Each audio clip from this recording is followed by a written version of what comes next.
Buenas tardes a todos. Soy Mar Cañas, directora del área de tecnología y ambiente en Interempresas Media. Les doy la bienvenida y les agradezco su participación a la jornada que celebramos en torno al mundo de los microplásticos. Como habrán podido ver en el programa que hemos difundido ampliamente, la jornada se va a desarrollar en dos partes. En la primera daremos cuenta de las ponencias que tenemos previstas para hoy y en la segunda abrimos la jornada del debate a través de las preguntas que la audiencia nos puede realizar a través del chat preparado para ello y que está abierto desde ahora mismo hasta la conclusión de la jornada. Hoy nos reunimos en torno a este tema, más de 700 personas, en torno al problema de los microplásticos. Es cierto que hace ya años que es un problema que se estudia y que se viene analizando, pero no es menos cierto que en los últimos años ha adquirido una especial relevancia. Y es que nadie pone en duda hoy la injerencia de los microplásticos, de este microcontaminante en el medio ambiente, y está por ver si tiene incidencia y de qué manera en la salud humana. Eso no sé si lo podremos ver a lo largo de la jornada de hoy, pero sí que es verdad que hace falta más estudio, más análisis, sobre todo si pudiéramos ir hacia métodos estandarizados que nos permitieran sacar conclusiones efectivas de todos estos estudios. En definitiva, hoy ponemos el problema de los microplásticos bajo la lente del microscopio. Damos la palabra a los laboratorios que nos den a conocer las técnicas más avanzadas que en estos momentos tienen para su estudio.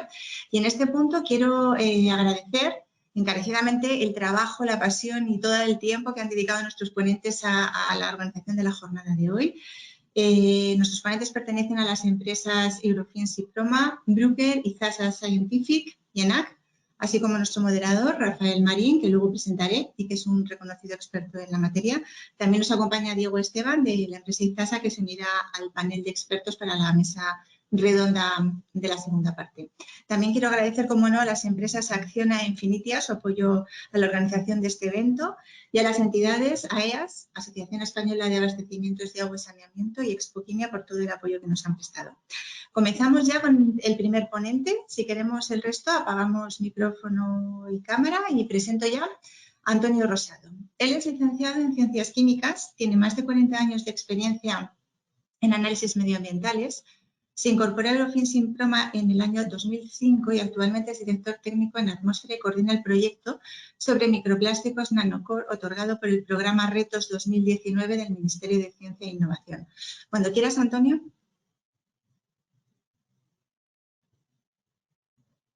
Buenas tardes, creo que se ve, ¿no? Se ve y se te escucha perfectamente. Se ve la presentación, ¿no? A ver, Perfecto, Antonio. perfecto. Pues nada. El inicio es sencillo. En el año 2018, Eurofins Syproma inicia ensayos para el desarrollo de la metodología para microplásticos, sobre todo por dos razones. Porque en la Directiva 904 de 2019, del 5 de junio, ya se habla de la reducción del impacto de ciertos plásticos en el medio ambiente. Inicialmente van muy dirigidos sobre todo a los que se introducen de forma premeditada para el uso de cosméticos y otros elementos, pero también ya empiezan a hablar de lo que es la polución terrestre y contaminación que a largo plazo va a resultar por los fragmentos de degradación de microplásticos.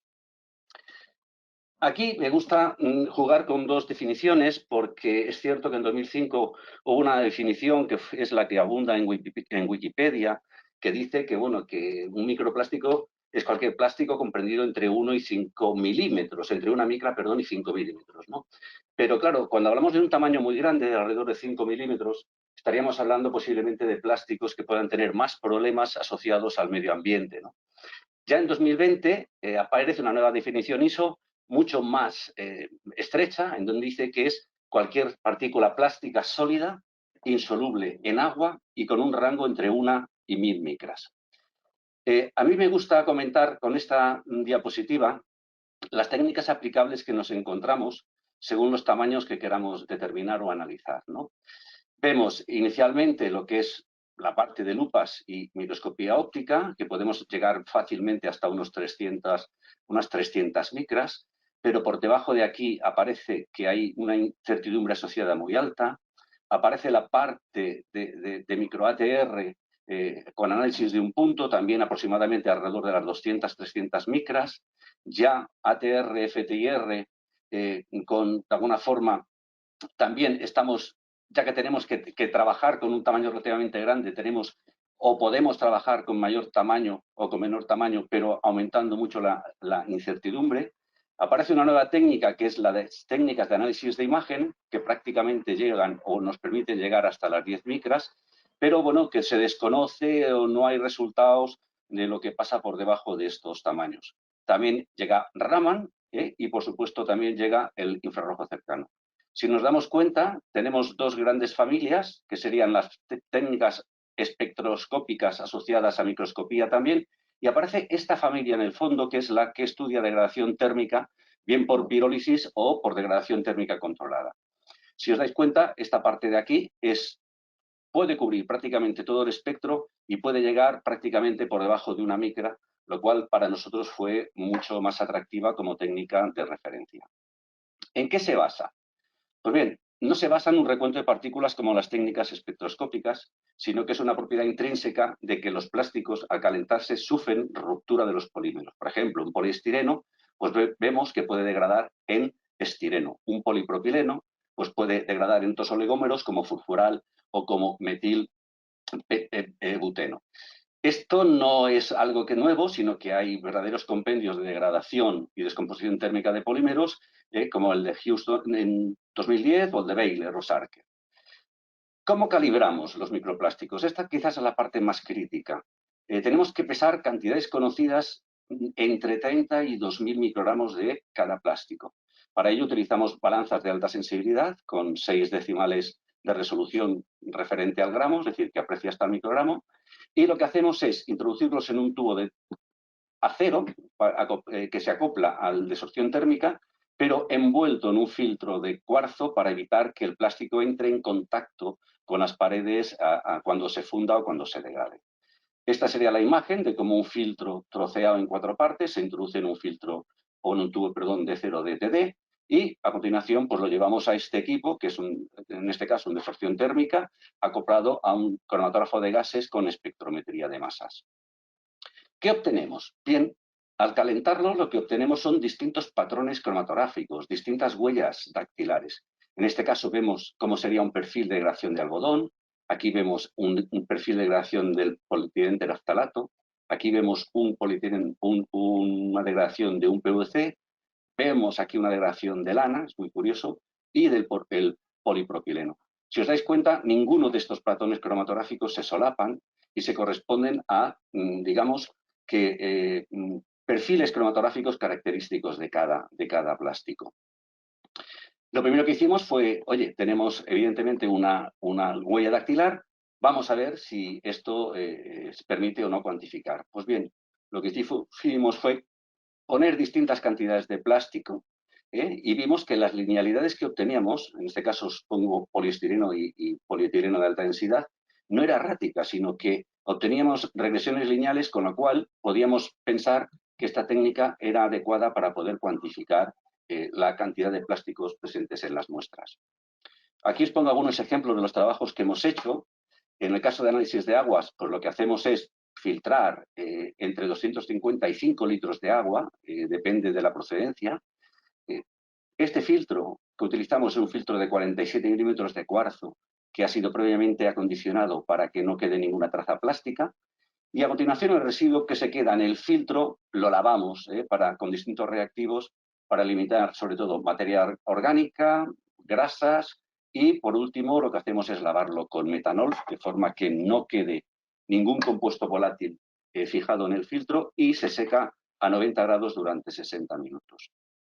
Esto es alguna de las partículas que podemos observar al microscopio, pues vemos que hay desde fibras o hay partículas plásticas, pero ya digo, en nuestro caso lo que vamos a hacer va a ser una cuantificación mediante una técnica cuantitativa, con lo cual no vamos a cuantar de alguna forma fragmentos, sino lo que vamos a hacer es cuantificar en masa.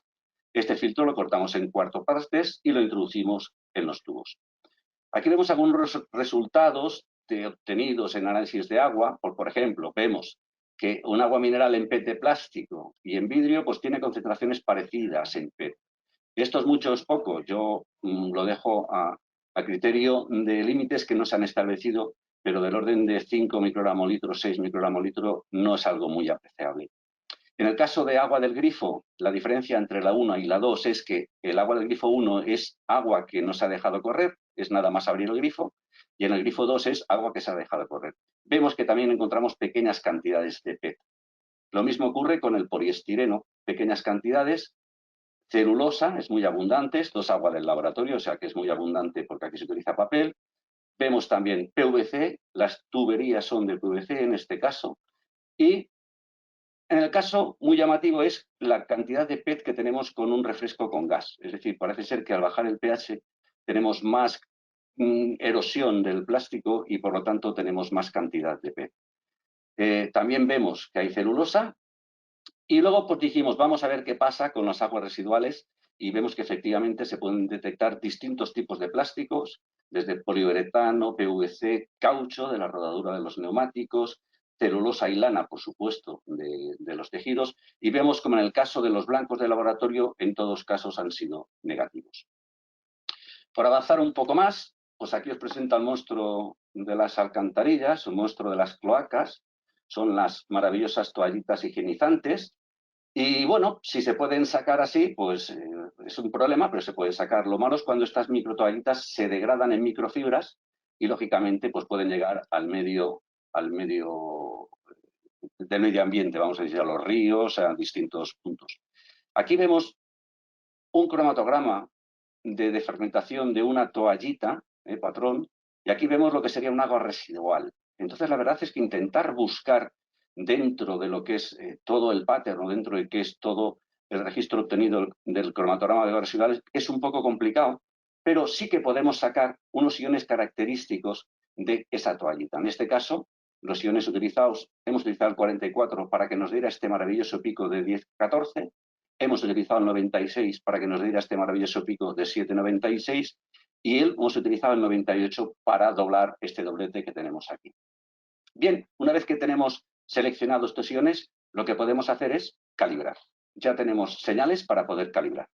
Y lo que hicimos fue en dos aguas residuales, en este caso, calibrar con los distintos iones y ver si todos nos daban la misma respuesta. Entonces, fijaros que en este caso, un agua residual con un contenido de 108 miligramos litro, que es bastante, nos dio un 13 miligramos litro con este ion, 15 y 13, es decir, concentraciones muy parecidas en cuanto a microfibras de toallitas. En el caso de este otro agua residual de otra depuradora, con mayor contenido de sólido en suspensión, pues encontramos 44, 48, 56, es decir, que vemos que un porcentaje significativo son de microfibras que pueden proceder de toallitas higiénicas. Otro ensayo que hicimos, que es muy curioso, fue, queríamos ver si existían microplásticos en la sal marina. ¿Por qué? Porque la sal es un elemento básico en nuestra dieta. La mayoría de la parte de sal que consumimos sabemos que procede de agua de mar, donde sabemos que acaben los microplásticos y que, lógicamente, estos microplásticos, al evaporarse el agua y cristalizar con el cloruro sódico, pues pueden quedar atrapados en los cristales, ¿no? Analizamos unas muestras, dos muestras de sal marina de diferentes marcas comerciales, una muestra de sal de roca del Himalaya, y vamos a decir, ¿vamos a utilizarla como blanco? Pues fijaros qué color más marrón, más rojizo tenemos aquí, y una muestra de sal marina celta, que de alguna forma pues sabíamos que podía tener presencia de microplásticos. La preparación es sencilla, es tomar 20 gramos de sal, aquí tenemos la de sal del Himalaya, lo que hacemos es lavar esta sal con 2 litros de agua ultra pura y recoger el residuo. Este es el residuo que nos queda encima del filtro después de lavar con 2 litros de agua, es decir, que cuando queráis echar cristalitos de estos encima de un entrecot, pues que, bueno, que penséis que también hay buena cantidad de arcillas que van con el entrecot. Este residuo lo lavamos con acetona y metanol, lo secamos y nos lo llevamos al equipo. ¿Qué resultados hemos obtenido? Pues bien, hemos obtenido estos que veis aquí. No han sido muy preocupantes, hay pequeñas trazas de polietileno, posiblemente debido a la envase, pero nos llama mucho la atención el poliestireno, que solamente lo encontramos en la sal celta. Posiblemente este poliestireno sea de las boyas que utilizan para retener las redes o retener el agua. Fijaros lo que hemos hecho. Estamos buscando en este cromatograma de color rojo que vemos arriba, el ion que vemos abajo, que es el ion correspondiente al estireno. Uno dice, oye, si busco ese ion, ¿puede ser verdad, puede ser mentira? Pues bien, la verdad es que cuando sometemos el ensayo de ese ion y ver la calidad que tiene en cuanto al ratio de respuesta, La verdad es que nos dice que cuantitativamente prácticamente no es erróneo. Creo que voy en tiempo. Otro tema muy curioso fue la determinación de polvo de neumático en la fracción PM10, que es la fracción más fina, que es la que solemos respirar en las ciudades. Tener en cuenta que en España se generan unas 350.000 toneladas de neumáticos para reciclar y aproximadamente un 10% de ese peso de neumático pasa por desgaste y abrasión de las carreteras, pues pasa al medio ambiente. Bien pasa al aire o bien pasa a las escorrenterías que son arrastradas por el agua. Si llega al aire, lógicamente esta fracción fina llega ¿a dónde? Pues a los alvéolos, que es lo que inhalamos al respirar. Aquí lo que hicimos fue analizar qué tipos de cauchos podíamos detectar utilizando el estabieno-butadieno, el butadieno y el caucho natural para ver si podíamos estudiar esta presencia. Pues sí, vimos que descomponían en distintos iones y que podíamos detectar pues, qué cantidad teníamos. Lo mismo a un tubo y al equipo. ¿Qué encontramos? Pues fijaros, frente a todas estas muestras con estas concentraciones, no hemos encontrado números muy altos. 0,28 microgramo metro cúbico ha sido el valor más elevado en una muestra que tenía 41 microgramo metro cúbico de PM10. Es decir, que sí que existe presencia, sí que se va a seguir trabajando, ISO está normalizando en estos momentos una metodología y con esta técnica es posible llegar. Bien, creo que voy muy en tiempo, voy muy bien. Por último, lo que dijimos fue, vamos a trabajar en biota. En este caso, lo que hicimos es analizar microplásticos en muestras de mejillones liofilizados. Se parte de 2 gramos de muestra liofilizada. Se le añaden 100 mililitros de peróxido de hidrógeno para eliminación de materia orgánica. A continuación, se dejan unas 24 horas a 60 grados. Y fijaros que, bueno, pues la verdad es que queda bastante clarificado y no tiene nada que ver con el punto de partida. Añadimos 100 mililitros de agua, esto ya tiene mucho mejor aspecto. A continuación hacemos un filtrado de la muestra y bueno, pues ya queda lista para análisis instrumental. Uno puede pensar que puede quedar algo muy sucio, pero fijaros que queda esto en el filtro después de este tratamiento. Agradecer a la doctora Joana Larreta que nos ha cedido amablemente estas fotos para que vierais cómo puede ser un tratamiento de biota. ¿Qué hemos encontrado en biota? Pues pequeñas cantidades, sobre todo de PVC, poliuretano, poliestireno y poliamida 6, nylon 6, y algunas trazas más abundantes de, sobre todo, del polietileno de alta densidad. Visto esto, visto la dieta, pues nada, viva la dieta, lo que tenemos que comer. Lo único que queda que decir que es que aproveche, no pasa nada, creo que esto ya ha llegado para incorporarse y bueno, muchas gracias por vuestra atención y dar muchas gracias también al proyecto Retos 2020 del proyecto Nanocar. Y esto es todo.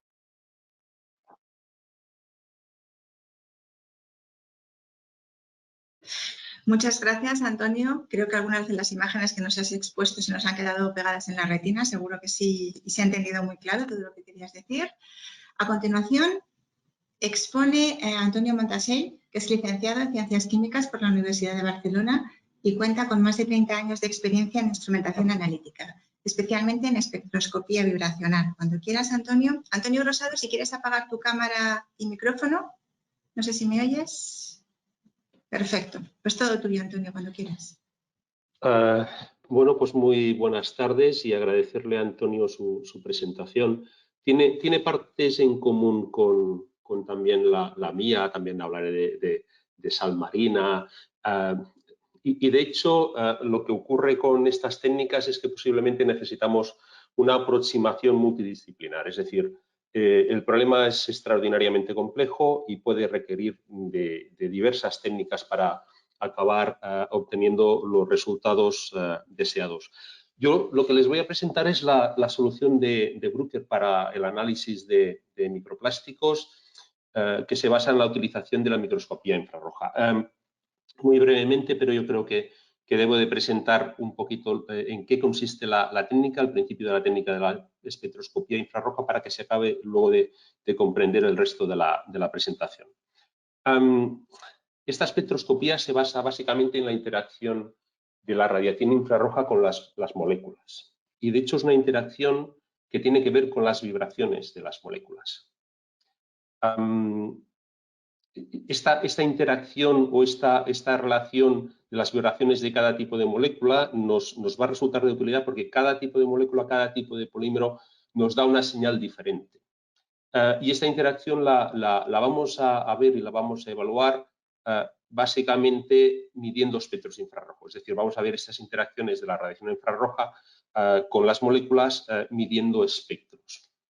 Un espectro se mide de una manera muy sencilla. Si tenemos una fuente de luz infrarroja que hacemos llegar esta luz a una muestra, esta muestra absorbe parte de esta luz, finalmente llega a un detector y con ello obtenemos un espectro infrarrojo. La técnica se va a basar en la interpretación de los espectros de infrarrojo. ¿De qué forma? Porque ¿cómo vamos a identificar un polímero? Ya tenemos nuestro espectro infrarrojo y cómo lo correlacionamos con ese polímero. De una manera muy sencilla, porque básicamente un espectro infrarrojo es como una huella dactilar química, es decir, cada tipo de polímero, un polietileno, un polipropileno, da unos espectros específicos y característicos que lo podemos utilizar para identificar, simplemente comparando. Es decir, el espectro obtenido lo comparamos con una biblioteca de espectros de referencia conocidos y automáticamente podemos saber que ese espectro corresponde a un tipo de polímero o a otro tipo de polímero. No es una técnica exclusiva de los microplásticos, se utiliza en rutina y es la más utilizada en identificación en industria farmacéutica, alimentaria, industria de polímeros. Y cuando utilizamos esta técnica acoplada a la microscopía, es decir, cuando hablamos de microscopía estamos hablando de que vamos a enfocar esa radiación infrarroja en superficies muy pequeñas, entonces nos permite caracterizar micropartículas. ¿De acuerdo? Es decir, empleamos la espectroscopía infrarroja acoplada con la microscopía para ver esos tamaños de partículas muy pequeños. Podríamos ver diferentes tipos de instrumentos. Uno de ellos sería un espectrómetro infrarrojo. Esto se puede encontrar en muchísimos de los laboratorios de análisis y es una técnica, como he dicho anteriormente, muy utilizada. Aquí lo estamos viendo donde estamos analizando un polímero de un tamaño grande. En este caso, posiblemente algo entre 15 centímetros y 5 centímetros, apretamos contra un cristal de diamante y obtenemos un espectro. Esto es muy rápido. Es decir, obtener un espectro nos cuesta segundos, identificarlo contra una biblioteca de espectros de referencia nos cuesta segundos, es decir, de forma prácticamente inmediata sabemos este polímero, qué polímero es. Esto lo podríamos utilizar para muestras grandes, para muestras de microplásticos, cuando no son muy pequeñas podríamos hacer alguna cosa, pero básicamente cuando vamos a muestras pequeñas tenemos que ir ya a la microscopía infrarroja. Y en este caso utilizaríamos este otro equipo que se llama LUMOS, que es un microscopio infrarrojo y es un microscopio también de imagen, y ahora contaré lo que significa eso. Pero antes de analizar, ya sabemos que necesitamos espectros, pero necesitamos también recoger las muestras. Entonces, hay una parte previa que es la del muestreo y la posterior de preparación de las muestras. Y no quiero dejar de mencionar, porque creo que es muy relevante, este artículo que es muy reciente. Está hecho por la gente de HIT en colaboración con la Universidad de Sevilla y otros. Y es el primer muestreo extensivo o extenso que se ha hecho en multitud de arroyos y ríos de España y ahí muestra un poquito cómo hacer ese muestreo, cómo recoger esas muestras para que sean representativas al final de nuestro problema. Una vez que tenemos esas muestras recogidas, y es también muy parecido a algunos de los tratamientos que nos ha enseñado Antonio anteriormente, tenemos que preparar esa muestra. Si son muestras limpias, como un agua potable, una bebida, sencillamente por filtración y no necesitamos nada más. Si son muestras más complejas, aguas marinas, sedimentos o muestras alimentarias, necesitamos posiblemente una separación por densidades o... He perdido mi presentación. Vale, una presentación perdón, por densidades o por filtración. ¿De acuerdo?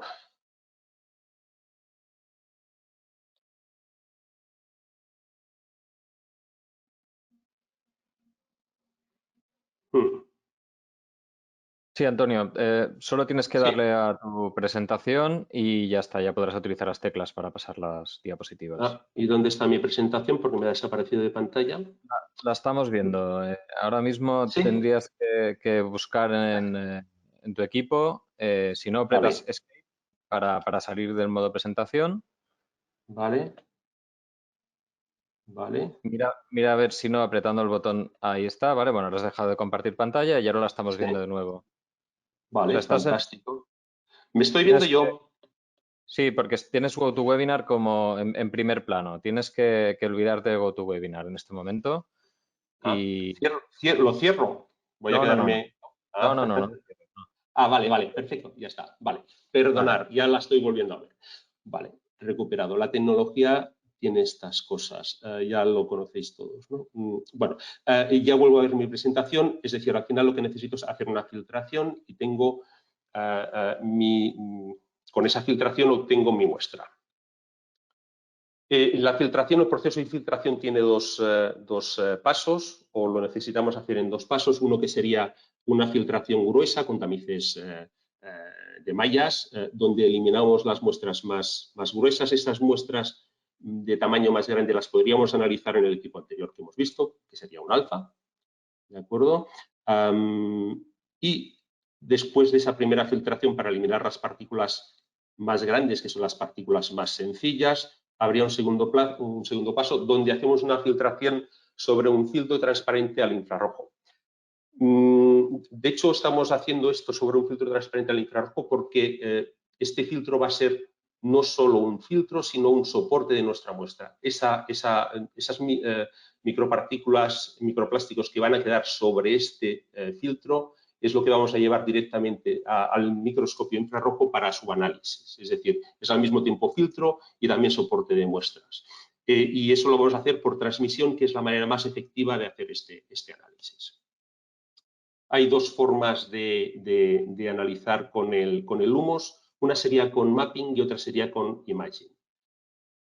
Básicamente, cuando tenemos una cantidad pequeña de muestras, lo que haríamos sería un mapping.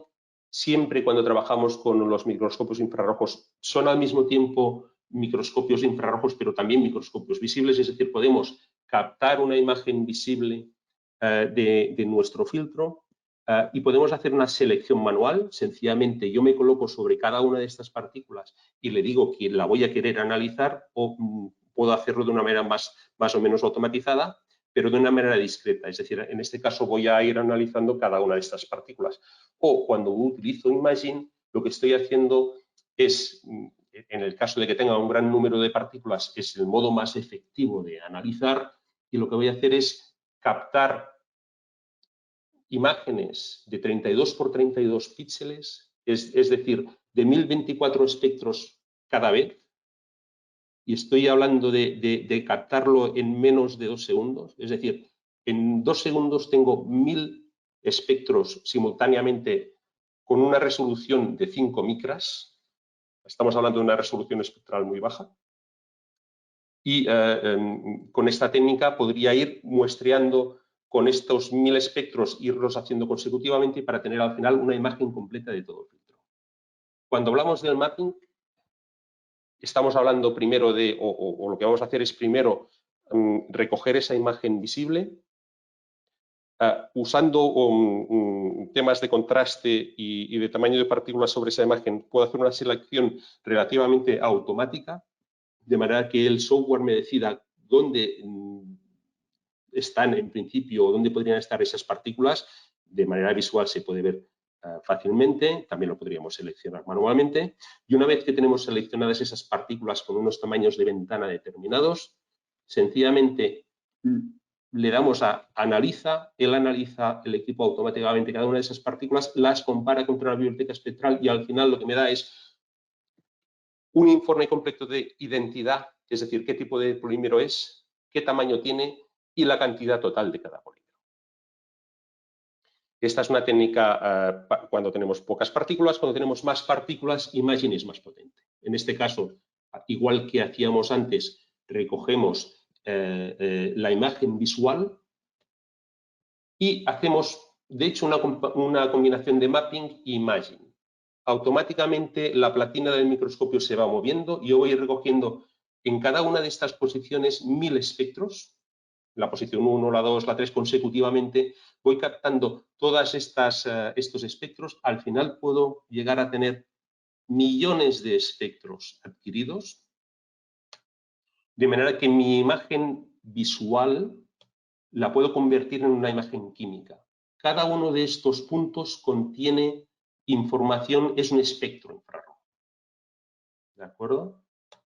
Con este espectro infrarrojo, al final lo que puedo hacer es, después de esta adquisición que es automatizada totalmente, puedo hacer reidentificación y puedo hacer estadísticas de tamaño. Yo aquí veo número de partículas, tipo de partícula, área de cada partícula. De hecho, para hacer esto usamos un software de una empresa que se llama Purency. Esta es una empresa austríaca que se ha dedicado a diseñar este software y con la que combinamos los espectros adquiridos previamente. Es decir, lo que hacemos es, con el Lumos adquirimos los espectros y con el Purency los analizamos posteriormente. Es un software que está basado en Machine Learning, es robusto en la interpretación de los espectros y al final es un método ideal para el análisis de rutina. Y pongo varios ejemplos, o 3 ejemplos. El primero sería de un sedimento. Puedo ver aquí que tengo al final un listado con el número de partículas, 22 partículas de polipropileno, 51 de polietileno, 144 de PVC, 234 de poliamida, ¿vale? Y sé el área total de todos los polímeros que tenemos en esta muestra. Y aquí coincido con la presentación anterior que ha hecho Antonio, con la sal marina, ¿vale? Y también podemos ver aquí que en este caso, por ejemplo, tenemos más de 800 partículas de poliamida. Es una barbaridad.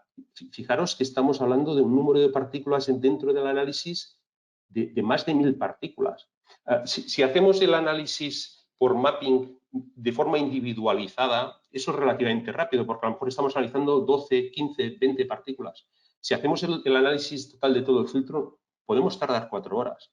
Pero si en 4 horas hacemos la determinación de 1000 partículas, es que estamos analizando 3, 4 partículas por minuto, lo cual es absolutamente productivo. Y para alarmaros, Antonio ha comentado el tema de los mejillones y yo seguiré alarmando un poquito más con el tema de la leche. Este sería el contenido en partículas de un contenedor de cartón de leche, donde podemos ver que tenemos mucho polipropileno, que tenemos mucho polietileno, ¿vale? En cantidades sustanciales. Ya no sé si viene de la vaca, si viene del contenedor o de dónde viene, pero que es una cosa que tenemos que analizar y descubrir, desde luego estaría bien. ¿Por qué utilizamos el infrarrojo? O mejor dicho, la microespectroscopía infrarroja. Porque nos da número de partícula, tamaño de partícula, tipo de partícula, ¿vale? El tamaño yo creo que es relevante, no es lo mismo que tengamos una partícula de 200 micras que tengamos 20 partículas de 10 micras. La relevancia o el riesgo biológico y medioambiental es diferente. Nos da una estimación aproximada de la masa, no sé si con tanta exactitud como las técnicas cromatográficas, pero que está bien, ¿vale? Es una técnica no destructiva y yo creo que en muchas ocasiones debemos de colaborar entre las diferentes técnicas, porque yo puedo analizar esta muestra y luego llevarla al equipo de Antonio, por ejemplo, y analizarla otra vez. O lo que yo no vea aquí porque la resolución espectral la tengo ahora mismo en 5 micras. Si filtro lo que está por debajo de 5 micras y lo analizo en el cromatógrafo, también está bien. Puedo usar o puedo bajar a resoluciones espectrales más pequeñas. Puedo bajar incluso utilizando el ATR con el FPA, con este detector, a resoluciones espectrales de 1,25 micras. Aunque para un análisis exhaustivo la transmisión es, digamos, que la manera más eficaz de hacer el análisis. Y es un método muy productivo. Como decía antes, obtener un resultado que te dé por minuto 3, 4 partículas de microplástico, pues es eso, muy efectivo. Y creo que he ido en tiempo, lamentando la interrupción de la desaparición de mi presentación en mi PC, y con esto he terminado. Muchas gracias, Antonio. Muy gráfico también. Cuando quieras, apagas micrófono y cámara y damos paso ya a la ponencia de IZASA Scientific. Israel Rodríguez Usón es licenciado en Ciencias Químicas por la Universidad de Barcelona y actualmente ocupa el cargo de especialista en aplicaciones de cromatografía y espectrometría de masas en España y Portugal. Israel, todo tuyo. Buenas tardes. ¿Veis mi presentación? Se ve. ¿Se ve perfecto? Vale, muy bien. Perfecto. Muy bien, yo voy a hablar evidentemente de métodos cromatográficos, tanto identificativos y sobre todo como cuantificativos. En primer lugar, objetivos, definición y problemática de microplásticos. Punto 2, posibilidades de análisis cualitativo y cuantitativo de microplásticos por cromatografía acoplada a espectrometría de masas sin especificar. El tercer punto yo creo que es el más importante, que es el tema de pirólisis acoplada a esta cromatografía con espectrometría de masas con todas sus diferentes versiones para focalizar la versatilidad que da una vez más en el ámbito de los microplásticos y por último con 2 o 3 palabras de conclusiones. Esto ya lo sabéis todos, además Antonio Rosado lo ha comentado, la definición de microplásticos, partícula de plástico comprendida desde pocas micras hasta pocos milímetros. La problemática por la cual yo supongo que hoy estamos todos los presentes aquí es porque son contaminantes muy emergentes debido a, dentro del medio ambiente y sobre todo el tema de la persistencia o el tiempo de degradación de los mismos seguido de la bioacumulación. Evidentemente esto supone un problema medioambiental y desde la salud, desde el punto de vista de la seguridad alimentaria, dado que al final de la cadena la bioacumulación acaba en el ser vivo, en el ser humano, en los seres animales, etc. ¿De acuerdo? Bien, el punto 2, que es el más importante, estamos hablando del tema de los microplásticos, plásticos o polímeros. Yo quiero hacer una mención un poco diferente porque creo que es muy importante, que son 3 puntos de vista. El primero, como pone aquí, es identificación y, si queréis, cuantificación del polímero, plástico o microplástico, pero hay 2 puntos que van directamente relacionados y son igual o más importantes, dependiendo un poquito del momento y del sector, que son los tóxicos absorbidos con D en los microplásticos con el paso del tiempo, como decíamos hace un momento, y al final bioacumulados en los seres vivos. Y el tercer punto son la medida de los aditivos que se utilizan en la propia fabricación de estos plásticos polímeros o microplásticos. Digamos, son 3 focos, el primero el propio microplástico y los otros 2 que van directamente relacionados. En las siguientes 2 slides simplemente os quiero mostrar 2 ejemplos diferentes, si me permitís un segundo, de estos compuestos absorbidos o contaminantes absorbidos, como son los pHs, por ejemplo, y los PFAS, el perfluoroalquil substancias, que son, muchos sabéis, muy importantes en el tema del medio ambiente. En este caso, los pHs, aquí se habla de un tipo de muestras que se ven aquí en una foto. Una vez más, por microscopía óptica se han definido el tipo de, digamos, tamaño, forma, etcétera. Y lo que se ha hecho ha sido un análisis identificativo y cuantificativo por cromatografía de gases masas, en este caso, de triple cuadrupolo. Aquí podéis observar en la parte de arriba las condiciones del método cromatográfico, debajo las condiciones del espectro de masas y con cada uno sus transiciones cualitativas y cuantitativas. Evidentemente es un triple cuadrupolo y se mide a través de la tecnología de MRM con las transiciones. Tenemos en este caso que son bueno, no sé si hay 10, 12, 14 compuestos, en este caso son pHs, y en la derecha tiene sus correspondientes patrones internos, debido a que las cuantificaciones en este tipo de análisis acostumbra a ser muy importante y necesario tratarlas a través de un patrón interno, ¿de acuerdo? Esta siguiente slide es lo mismo o algo equivalente o muy parecido, pero con los PFAs, los perfluoroalquil substancias. El tipo de muestra, como veis, son las mismas, pero aquí la tecnología, porque, bueno, pues porque ya se sabe, está bastante conocida, se tiene que hacer por triple cuadrupolo de líquidos. Una vez más, aquí os explica un poquito las condiciones de líquidos y las condiciones del espectrómetro de masas, que en este caso estamos hablando de un modo negativo, evidentemente MRM y con la fuente de electrospray. En este caso tenemos aquí, pues lo mismo, una vez más, 10, 12, 14, 15 compuestos, son PFAs, con los patrones internos correspondientes. En este caso estamos hablando de concentraciones entre 0,01 hasta 0,5 nanogramos por mililitro, con soluciones patrón de 0,5 nanogramos por mililitro, como podemos observar aquí abajo en el cromatograma. Al final, la conclusión de este trabajo, de este artículo, evidentísimamente, tanto los pHs como los PFAS, es que realmente la cantidad del proceso de absorción de estos compuestos, de estos contaminantes absorbidos en los microplásticos, como primer punto, evidentemente depende de la sustancia química, de su estructura, y a través de estos estudios se han podido concluir que el tema de la hidrofobicidad individual de cada uno de estos compuestos es un factor muy importante y decisivo en el tema del ratio de la transferencia o absorción a los microplásticos. El punto 3, ya nos vamos un poco focalizando ya a hablar concretamente de los microplásticos a través de la medida de un pirolizador. Como bien sabéis, y me parece que quiero recordar que lo ha comentado, no sé si ha sido Antonio Rosado, lo que es un polímero, lo sabéis perfectamente.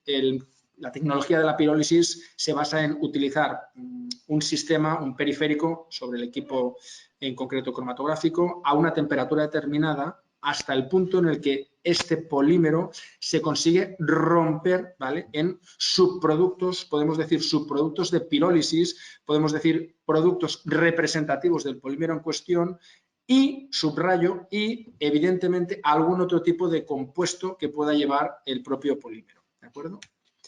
Aquí podéis observar una imagen de lo que puede ser un pirolizador de una marca comercial determinada y aquí tenéis un dibujo un poquito más preciso de lo que es el interior. Evidentemente estamos hablando en nuestro caso pues, de un tubo de cuarzo. Aquí tenéis en el interior un material cerámico, dado que en este caso concreto estamos hablando de temperaturas que pueden llegar a alcanzar de trabajo de 1050 grados.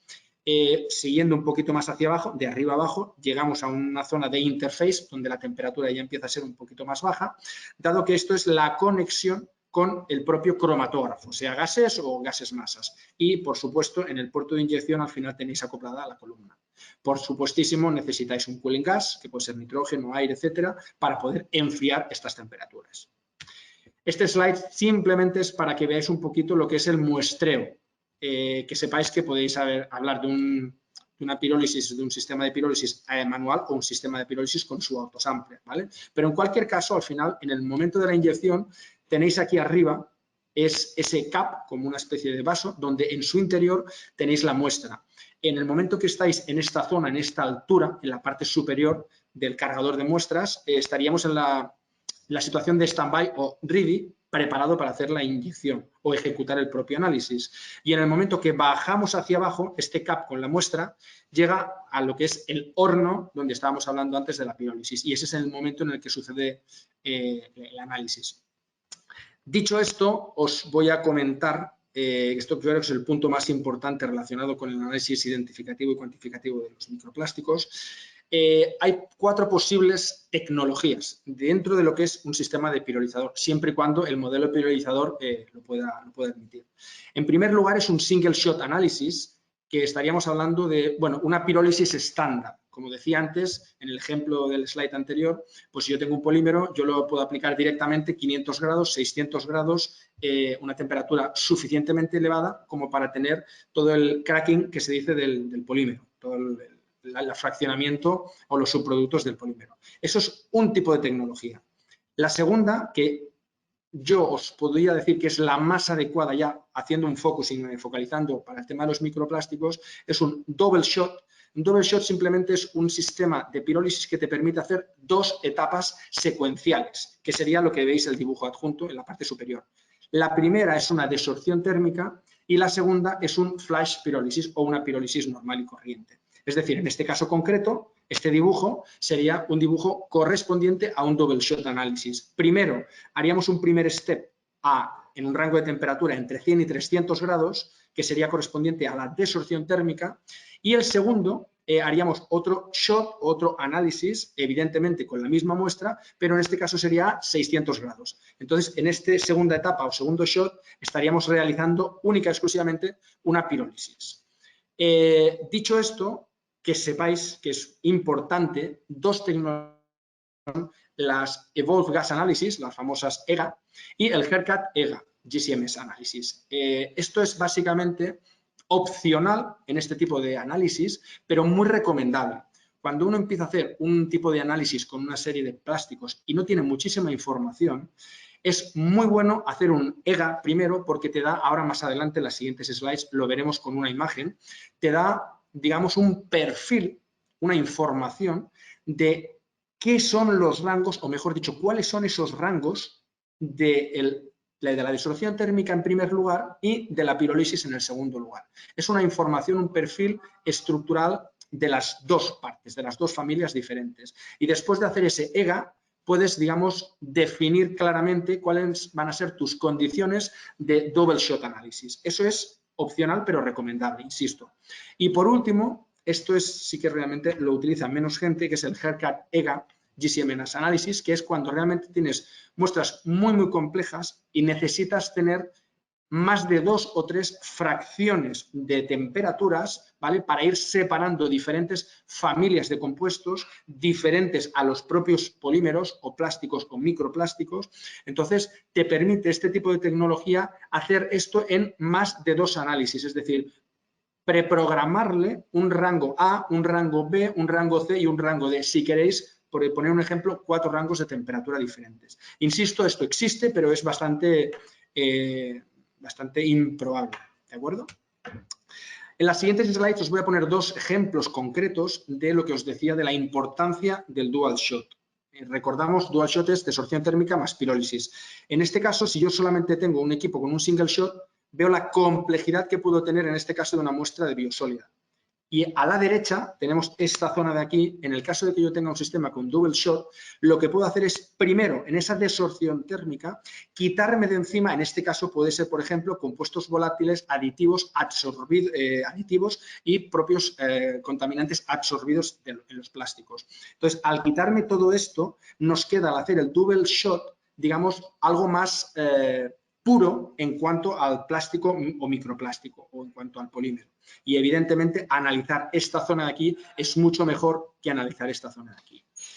Este segundo slide es más o menos lo mismo, pero en el caso, por ejemplo, de muestras alimentarias, como puede ser pescado, como puede ser gamba, aceites, etcétera. En esta zona de aquí os identifico un poquito lo que son las sustancias interferentes. Y en este caso de aquí arriba podéis ver en la parte de arriba lo que serían las sustancias interferentes que podríais eliminar en esta desorción térmica y, por lo tanto, trabajar con cromatogramas muchísimo más sencillos al hacer el dual shot, en la segunda parte, ¿de acuerdo? Dicho esto, estos son, digamos, herramientas para facilitar un poco la identificación. Cuando ya saltamos a la cuantificación, es un poco lo que también creo recordar que ha comentado Antonio Rosado, que es que cada plástico, en esta zona de aquí tenemos la lista de plásticos, tienen productos de pirólisis característicos. Es decir, nosotros sabemos que el polipropileno fácilmente y habitualmente se descompone en este compuesto. Y a su vez, por bibliotecas, librerías comerciales, etcétera, sabemos que este señor de aquí, que es un producto de pirólisis de descomposición del polipropileno, se compone o tiene iones representativos, como por ejemplo en este caso son 70, 83 y 126.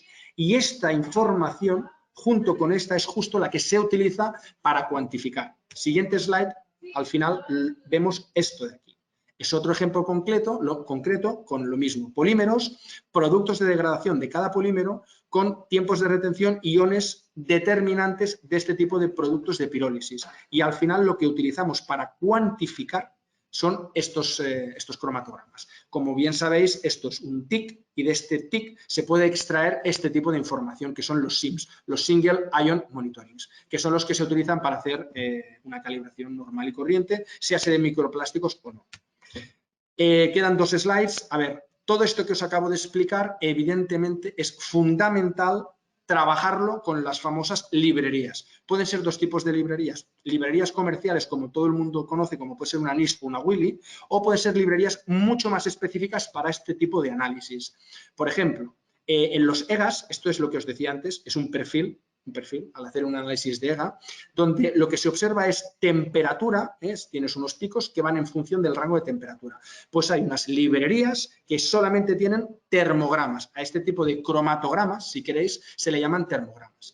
Esta es una librería comercial y evidente es necesaria. Segundo, librerías de aditivos, que puede ser, por ejemplo, la Polymer Library Additives, que son muy específicas, o este tipo de librerías que son librerías de espectros de masas, que puedes tener los propios polímeros, información de cada uno de los polímeros evidentemente necesarias, o este otro caso que dicen información individual. Son pirogramas, información de los subproductos que decíamos en esa segunda fase, que utilizaríamos los iones de referencia para cuantificar. Y por último, las 2 slides, me quedan, voy on time. Me queda 2 slides para poneros 2 ejemplos. Esto de aquí, un ejemplo real de hacer un EGA al principio. Aquí tenéis como una especie de cromatograma en función de la temperatura.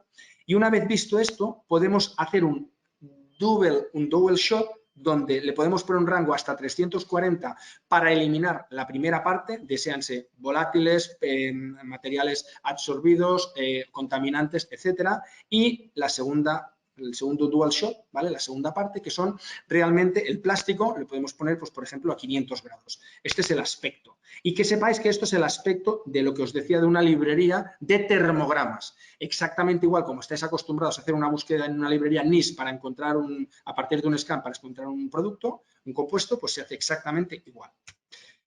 Esto concretamente es otra búsqueda en librería, para que veáis un poquito la imagen. Es exactamente lo mismo que se hace en una búsqueda en una librería comercial normal, solamente que aquí tenéis 2 opciones. Poder utilizar lo que son las medias de los espectros de masa de ese termograma, es decir, digamos, si yo sé que de la temperatura 450 a 800 sale mi polímero, pues yo quiero hacer esa media de todos los espectros de masa y luego volcarlo en la librería comercial que os he comentado antes, tanto de los polímeros como de los subproductos de polímeros. Y al final obtenemos un resultado con un porcentaje de similitud, exactamente igual o muy parecido a la manera habitual de trabajar en cromatografía.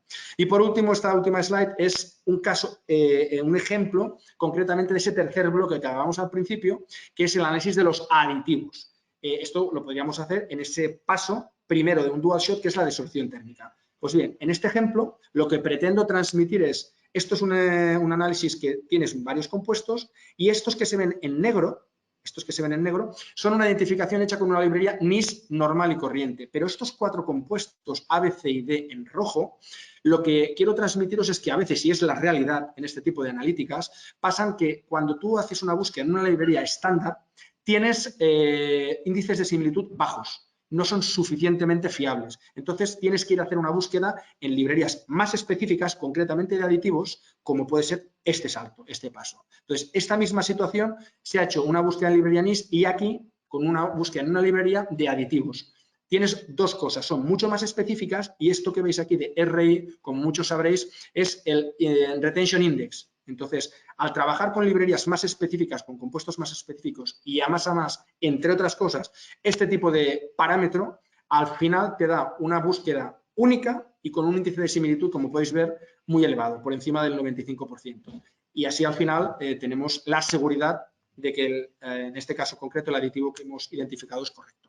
Y por último, las conclusiones ya lo podéis ver. Técnicas cromatográficas muy interesantes y necesarias como herramienta potente de análisis de microplásticos, variedad de introducción de muestra y analizadores de espectrometría de masas nos permiten abordar en todos sus aspectos los análisis de microplásticos y todos sus contaminantes o materiales del propio plástico, y el desarrollo de métodos análisis como una herramienta junto con los softwares necesarios para identificar y cuantificar dichas especies. Y eso es todo.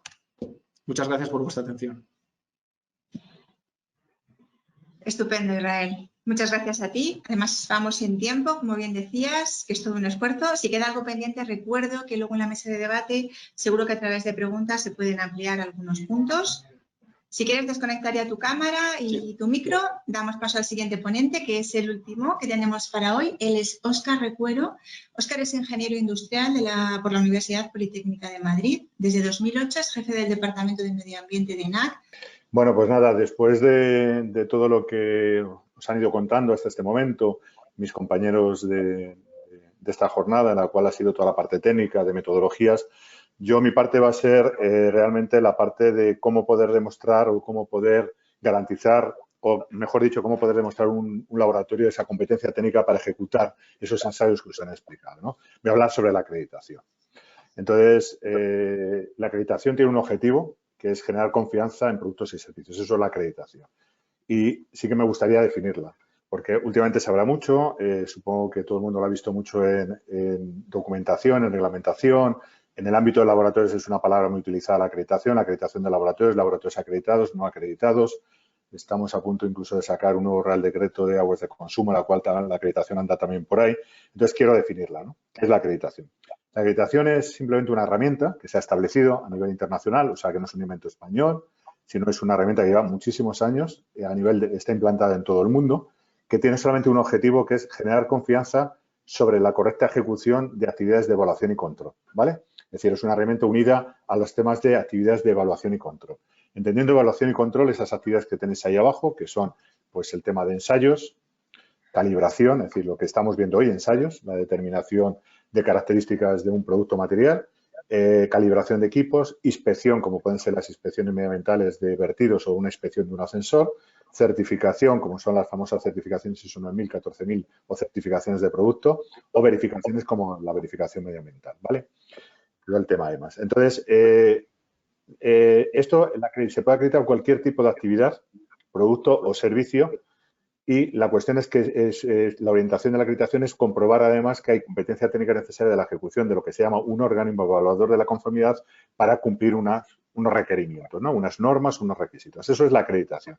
Lo más importante es quedarse que la acreditación es simplemente una herramienta orientada a generar confianza sobre la correcta ejecución de actividades de evaluación y control. ¿Quién acredita? Es decir, la palabra acreditación aparece, se utiliza en otros ámbitos, pero ¿quién acredita en este ámbito? Pues acredita ENAC. ENAC, que es la Entidad Nacional de Acreditación. Es la única entidad que existe en España que acredita en este ámbito, ya que estamos regulados por un reglamento, que es el reglamento 765, ley del Parlamento Europeo, el cual regula el funcionamiento de la acreditación en toda Europa, dentro del ámbito de la Unión Europea. Entonces, ese reglamento establece una serie de características para, primeramente, identifica o crea la figura de organismo nacional de acreditación, establece que por cada Estado miembro debe haber un organismo nacional de acreditación y que el propio Estado miembro lo debe designar. En nuestro caso, estamos designados por un Real Decreto, en la cual en España el organismo de acreditación actualmente para todo el territorio nacional es ENAC. Es el único que hay. De igual manera que para otros países de la Unión Europea, pues para el caso de Alemania es el DAC, para el caso de Portugal es IPAC, para el caso de Francia es COFRAD y Acredia para Italia, etcétera, ¿no? Aparte de los organismos nacionales, pues unidos a la Unión Europea, digamos, dentro de la Unión Europea como Estados miembros, en el resto de países de Europa, que no están dentro de la Unión Europea, siguen existiendo estos organismos, como por ejemplo en Gran Bretaña, en Reino Unido, actualmente pues el organismo de SUCAS, que antes estaba dentro, lógicamente, regulado por el reglamento 765, ahora ya no, como están fuera de la Unión Europea, pero que existe, ¿no? Y luego veréis que hay una serie de acuerdos. ¿Vale? Bueno, pues en España es ENAC. Entonces, ese reglamento establece unas características para los organismos de acreditación que ENAC tiene que cumplir y que está supervisado ese cumplimiento y que establece ese reglamento. La primera es ausencia de ánimo de lucro y de espíritu comercial. Nosotros no tenemos competidores, con lo cual no tenemos capacidad o tenemos departamento comercial. Si nosotros no buscamos clientes. Los clientes vienen porque necesitan esa acreditación o porque en algún documento normativo se la exige. Tenemos que ser independientes. Nosotros no tenemos relaciones con empresas, relaciones con algún tipo de corporación, somos totalmente independientes, somos realmente una asociación sin ánimo de lucro. No tenemos, como os decía, competencia, ya que el reglamento 765 establece esa eliminación de la competencia al establecer un solo organismo de acreditación por Estado miembro. para que no sea competencia, ni existe competencia entre distintos organismos de acreditación de distintos países. Cada uno opera en su país.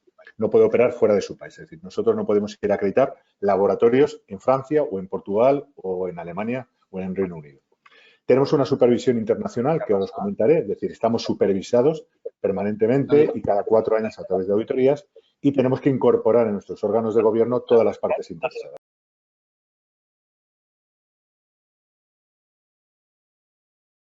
Bueno, en cuanto a la supervisión internacional que os comentaba, ahí nosotros estamos agrupados, todas las entidades de acreditación están agrupadas europeas en un organismo europeo, que es el European Accreditation, que es EA, que es a donde quedan agrupadas todas estas entidades de acreditación, pertenezcan o no a la Unión Europea. Entonces, y luego hay otros organismos superiores ya a nivel internacional, que es ILAC, que es lo referente a los laboratorios de calibración, y a IAF, que agrupa a lo que serían las entidades de inspección y certificación. Entonces, ¿en qué se traduce esa supervisión internacional? Se traduce en que tenemos auditorías cada 4 años por parte, en nuestro caso, de EA. Auditorías en las cuales se hace la comprobación de la adecuación de los sistemas de acreditación nacionales a una normativa que tenemos de obligado cumplimiento, igual que los laboratorios tienen una normativa que es la UNE ISO 17025, nosotros tenemos una normativa que tenemos que cumplir, que es la UNE ISO 17011, aparte de todas las directrices establecidas por EA o ILAC o IAF. ¿Vale? Entonces estamos sometidos. Lo importante de la supervisión internacional es que va unido a un reconocimiento mutuo, es decir, las entidades de acreditación nos reconocemos entre nosotros. ¿Eso qué implica? Implica que un informe emitido por un laboratorio acreditado por ENAC es reconocido automáticamente por cualquier entidad europea que tenga esos reconocimientos mutuos, es decir, que pertenezca a EA y esté bajo esa supervisión internacional. Se traduce que un informe de un laboratorio español es reconocido por COFRAC al mismo nivel que un informe de un laboratorio francés acreditado por COFRAC. Eso es lo más importante. Entender que esto es muy importante a la hora de exportación de productos o a la hora de reconocimientos de resultados fuera de las fronteras de uno de los países del Estado miembro hacia el resto de países del Estado miembro. Existen también reconocimientos mutuos a través, no solamente a nivel europeo, sino a nivel internacional, a través de IAF y de LAC. No sé cómo voy de tiempo. Bueno, muy bien. Otra cosa también que comentábamos es que el sistema de acreditación debe integrar a todas las partes interesadas, es decir, deben estar todos los representantes de todos los involucrados en todo este proceso. Entonces, ENAC, a través de sus órganos de gobierno, a través de la Junta Directiva, hace que esa participación sea equilibrada, es decir, en ella participan administraciones públicas, en ella participan evaluadores de la conformidad, es decir, los acreditados, nosotros los llamamos evaluadores de la conformidad, y las empresas usuarias de los servicios de acreditación. De tal manera que haya un equilibrio entre todas las partes interesadas, garantizando sobre todo la independencia y representatividad. Para que veáis, entre Administración Central y Autonómica representada, pues podéis ver que desde el Ministerio de Industria, con distintas subdirecciones, al de Agricultura, al de Transición Ecológica, al de Defensa, están todos los ministerios y la mayoría de las comunidades autónomas, Comunidad de Madrid, Generalitat, Comunidad Valenciana, Gobierno de Aragón, etcétera. En cuanto a evaluadores, es decir, a acreditados, pues está pues AENOR, pues FELAC, que es la federación que representa laboratorios de ensayo y calibración, LEGAI es un centro tecnológico con laboratorios, entidades de certificación, es decir, hay distintos. Y luego, pues incluso el canal de Isabel II con su laboratorio acreditado, grupos Eurofins, la Vacua, y luego, pues también partes interesadas que son receptores de los servicios, como puede ser Mercadona, los puertos del Estado, UNTIF, el INTA o el SEOPAN, ¿no? Si veis, se intenta en todo momento tener una representación equilibrada, como os decía, de tal manera que todos los intereses estén representados. Esto es la acreditación. Y la acreditación, aparte de una herramienta, es un proceso. Es decir, la acreditación se consigue a través de pasar un proceso. Un proceso que se basa en una evaluación técnica. Daros cuenta que al principio se está hablando de competencia técnica. Lo que hace la acreditación es intentar evaluar, evalúa para ver si, en este caso, un laboratorio tiene competencia técnica para ejecutar una serie de actividades y lo que hace es una declaración pública de que ese laboratorio es competente técnicamente para ejecutar esas actividades. Eso es una acreditación, ¿de acuerdo? Por eso es muy importante, muy a menudo se habla de laboratorios acreditados. Realmente el laboratorio no está acreditado, el laboratorio está acreditado para algo. Lo que acreditamos es que sabe ejecutar con un nivel de competencia técnica y da unos resultados fiables una serie de actividades que hemos evaluado. Si no hemos evaluado todo, sino una serie de actividades que él ha pedido que le evaluemos, porque él sabe que tiene ese nivel de competencia técnica y quiere demostrarlo hacia el exterior. Como os decía, todo el proceso de evaluación se basa en normas. En el caso del laboratorio, que ahora veremos un poquito la norma, es la UNE ISO 17025, pues en entidades de inspección es la 17020, en entidades de certificación la 17030 0,65, etcétera. Las evaluaciones se hacen es una evaluación técnica en la cual participan expertos. Tenemos más de 700 expertos trabajando con nosotros que provienen de universidades de distintas fuentes y es un proceso continuo. Es decir, nosotros no acreditamos y nos olvidamos. Es decir, te acreditas y ya estás acreditado para toda la vida. Hay un proceso continuado con visitas y evaluaciones periódicas cuyo objetivo es poder garantizar que el nivel de competencia técnica para el cual se concedió la acreditación se mantiene en el tiempo y no se ha degradado ni se ha perjudicado, ¿vale? Entonces, es una evaluación continuada en el tiempo. Como veis, bueno, pues esto es un reparto más o menos de entidades acreditadas. No os lo he dicho, ENAC tiene más de 30 años y nació como la Red Española de Laboratorios de Ensayo, con lo cual nuestro nacimiento está basado en la parte de laboratorios. Por eso es lógico que la mayor parte de acreditados son laboratorios, luego lo siguen entidades de certificación y de inspección y luego hay otros como pueden ser los productores de materiales de referencia o proveedores de ejercicio de intercomparación, que son menos y son acreditaciones más modernas y con menos número, pero principalmente son laboratorios. Y ahora os quería hablar un poquito de la acreditación de laboratorios. Quiero ver cómo vamos de hora. Bien. Entonces, como os decía, los laboratorios, la norma de referencia para acreditar laboratorios es la UNE ISO 17025, es decir, que si alguien quiere acreditar la detección y cuantificación de microplásticos a través de una de las técnicas que nos han identificado, tendrían que solicitar esa acreditación a través de esta norma y esta norma es la que tendría que cumplir el laboratorio que solicitará la acreditación. Entonces, ¿qué objetivo tiene esta norma? Pues promover la confianza en la operación de los laboratorios y permitir proporcionar requisitos que permitan a los laboratorios demostrar que operan de forma competente y tiene capacidad de generar resultados válidos. Es importante, esa norma lo que intenta es asegurar eso a un laboratorio, que es competente en su forma de ejecutar y que tiene capacidad para generar resultados válidos. Entonces, ¿qué hacen las autoridades de ENAC? Pues evaluar exactamente eso mismo. Es decir, lo que intenta es comprobar si realmente, cumpliendo los distintos requisitos de la norma, el laboratorio es competente técnicamente y da resultados fiables para las actividades que él ha solicitado que comprobemos y que al final van a quedar recogidas en un alcance de acreditación que se llama anexo técnico, que es público y es a donde se muestran para qué actividades está acreditado. Ese es el objetivo de nuestras auditorías y el objetivo final de la acreditación. Es decir, nuestras auditorías solamente tienen como objetivo comprobar si realmente ese laboratorio es competente técnicamente para ejecutar las actividades que quiere pedir. ¿Cómo se hacen las auditorías? Pues a través de evaluaciones formadas por un equipo en la cual hay una persona que es un generalista, digamos, que es el auditor jefe, que es el team leader, junto con una serie de expertise, que son los auditores técnicos, que es lo que hacen es evaluar técnicamente al laboratorio, que provienen, pues lógicamente son conocedores del sector, son expertos técnicos y lo que hacen es la evaluación técnica de las auditorías que solicita el laboratorio para ser acreditado. Proceden de universidades, centros de investigación, etcétera. Y lo que evaluamos son estas 4 o estos 6 grandes grupos, es decir, ver si hay recursos suficientes, con personal competente, ver si se disponen de los equipos adecuados para ejecutar la actividad, si existen métodos adecuados técnicamente válidos para realizar la actividad, es decir, si generalmente lo que buscamos es que esos métodos estén respaldados por normativa de referencia o estén basados en normativa de referencia y que se hayan comprobado su adecuación al fin propuesto, que se hayan establecido actividades de control de calidad para garantizar la fiabilidad en todo momento de esos resultados y ante desviaciones poder tomar medidas, que todo queda registrado y que se han emitido informes que demuestren esa competencia y, por último, que hay un sistema de gestión, que es lo menos importante en todo esto, lógicamente, que garantiza el correcto funcionamiento de ese laboratorio. Es decir, lo que vamos orientados a nuestras evaluaciones es a evaluar esa competencia técnica de la actividad, es decir, el que pueda demostrar el laboratorio que es competente técnicamente para las actividades que ha solicitado. ¿Y cómo se ve esto hacia el exterior? Pues se ven 2 documentos. Uno es lo que llamamos certificado de acreditación, que suele tener enmarcado el laboratorio en una pared, que es este, que está a la izquierda, que es el que señalo, en donde no se indica para qué está acreditado, simplemente de una manera general, el número de acreditación, su nombre y pues, el sector para el que está acreditado. Y otro documento muy importante que es el anexo técnico. El anexo técnico es para lo que está acreditado un laboratorio. Vuelvo al inicio. Un laboratorio no está acreditado. O sea, no es como en certificación, se certifica una empresa, se certifica algo, ¿no? Aquí acreditamos actividades, ¿de acuerdo? Entonces, un laboratorio tiene que tener un documento que es público, que está colgado en nuestra página web, en la cual decimos en ese documento para qué está acreditado.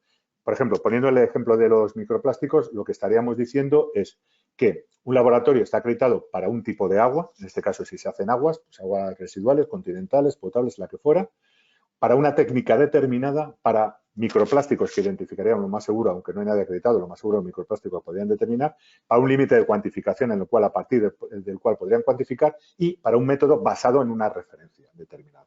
Para eso estarían acreditados, ¿de acuerdo? Entonces es muy importante el tema del alcance.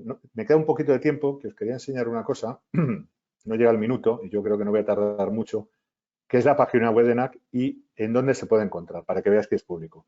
En la página web de NAC, que es esta, que hay mucha información, entre ellas hay una cosa que se llama el buscador de acreditados, y aquí si ponemos, ya que está Antonio Rosado, su laboratorio, y así vemos su alcance, para que veáis un alcance de acreditación, y como esto es público, no, espero, a ver, sí, pues cogiendo su laboratorio, que es este de Madrid, veríais el alcance de acreditación, que es lo que os estoy diciendo. Esto sería, si ahora lo vemos, el alcance de acreditación de un laboratorio, en la cual comprobaríais que es lo que os estoy diciendo, es decir, se acreditan para una matriz, en este caso suelos, para por ejemplo, para hidrocarburos entre C10 y C40,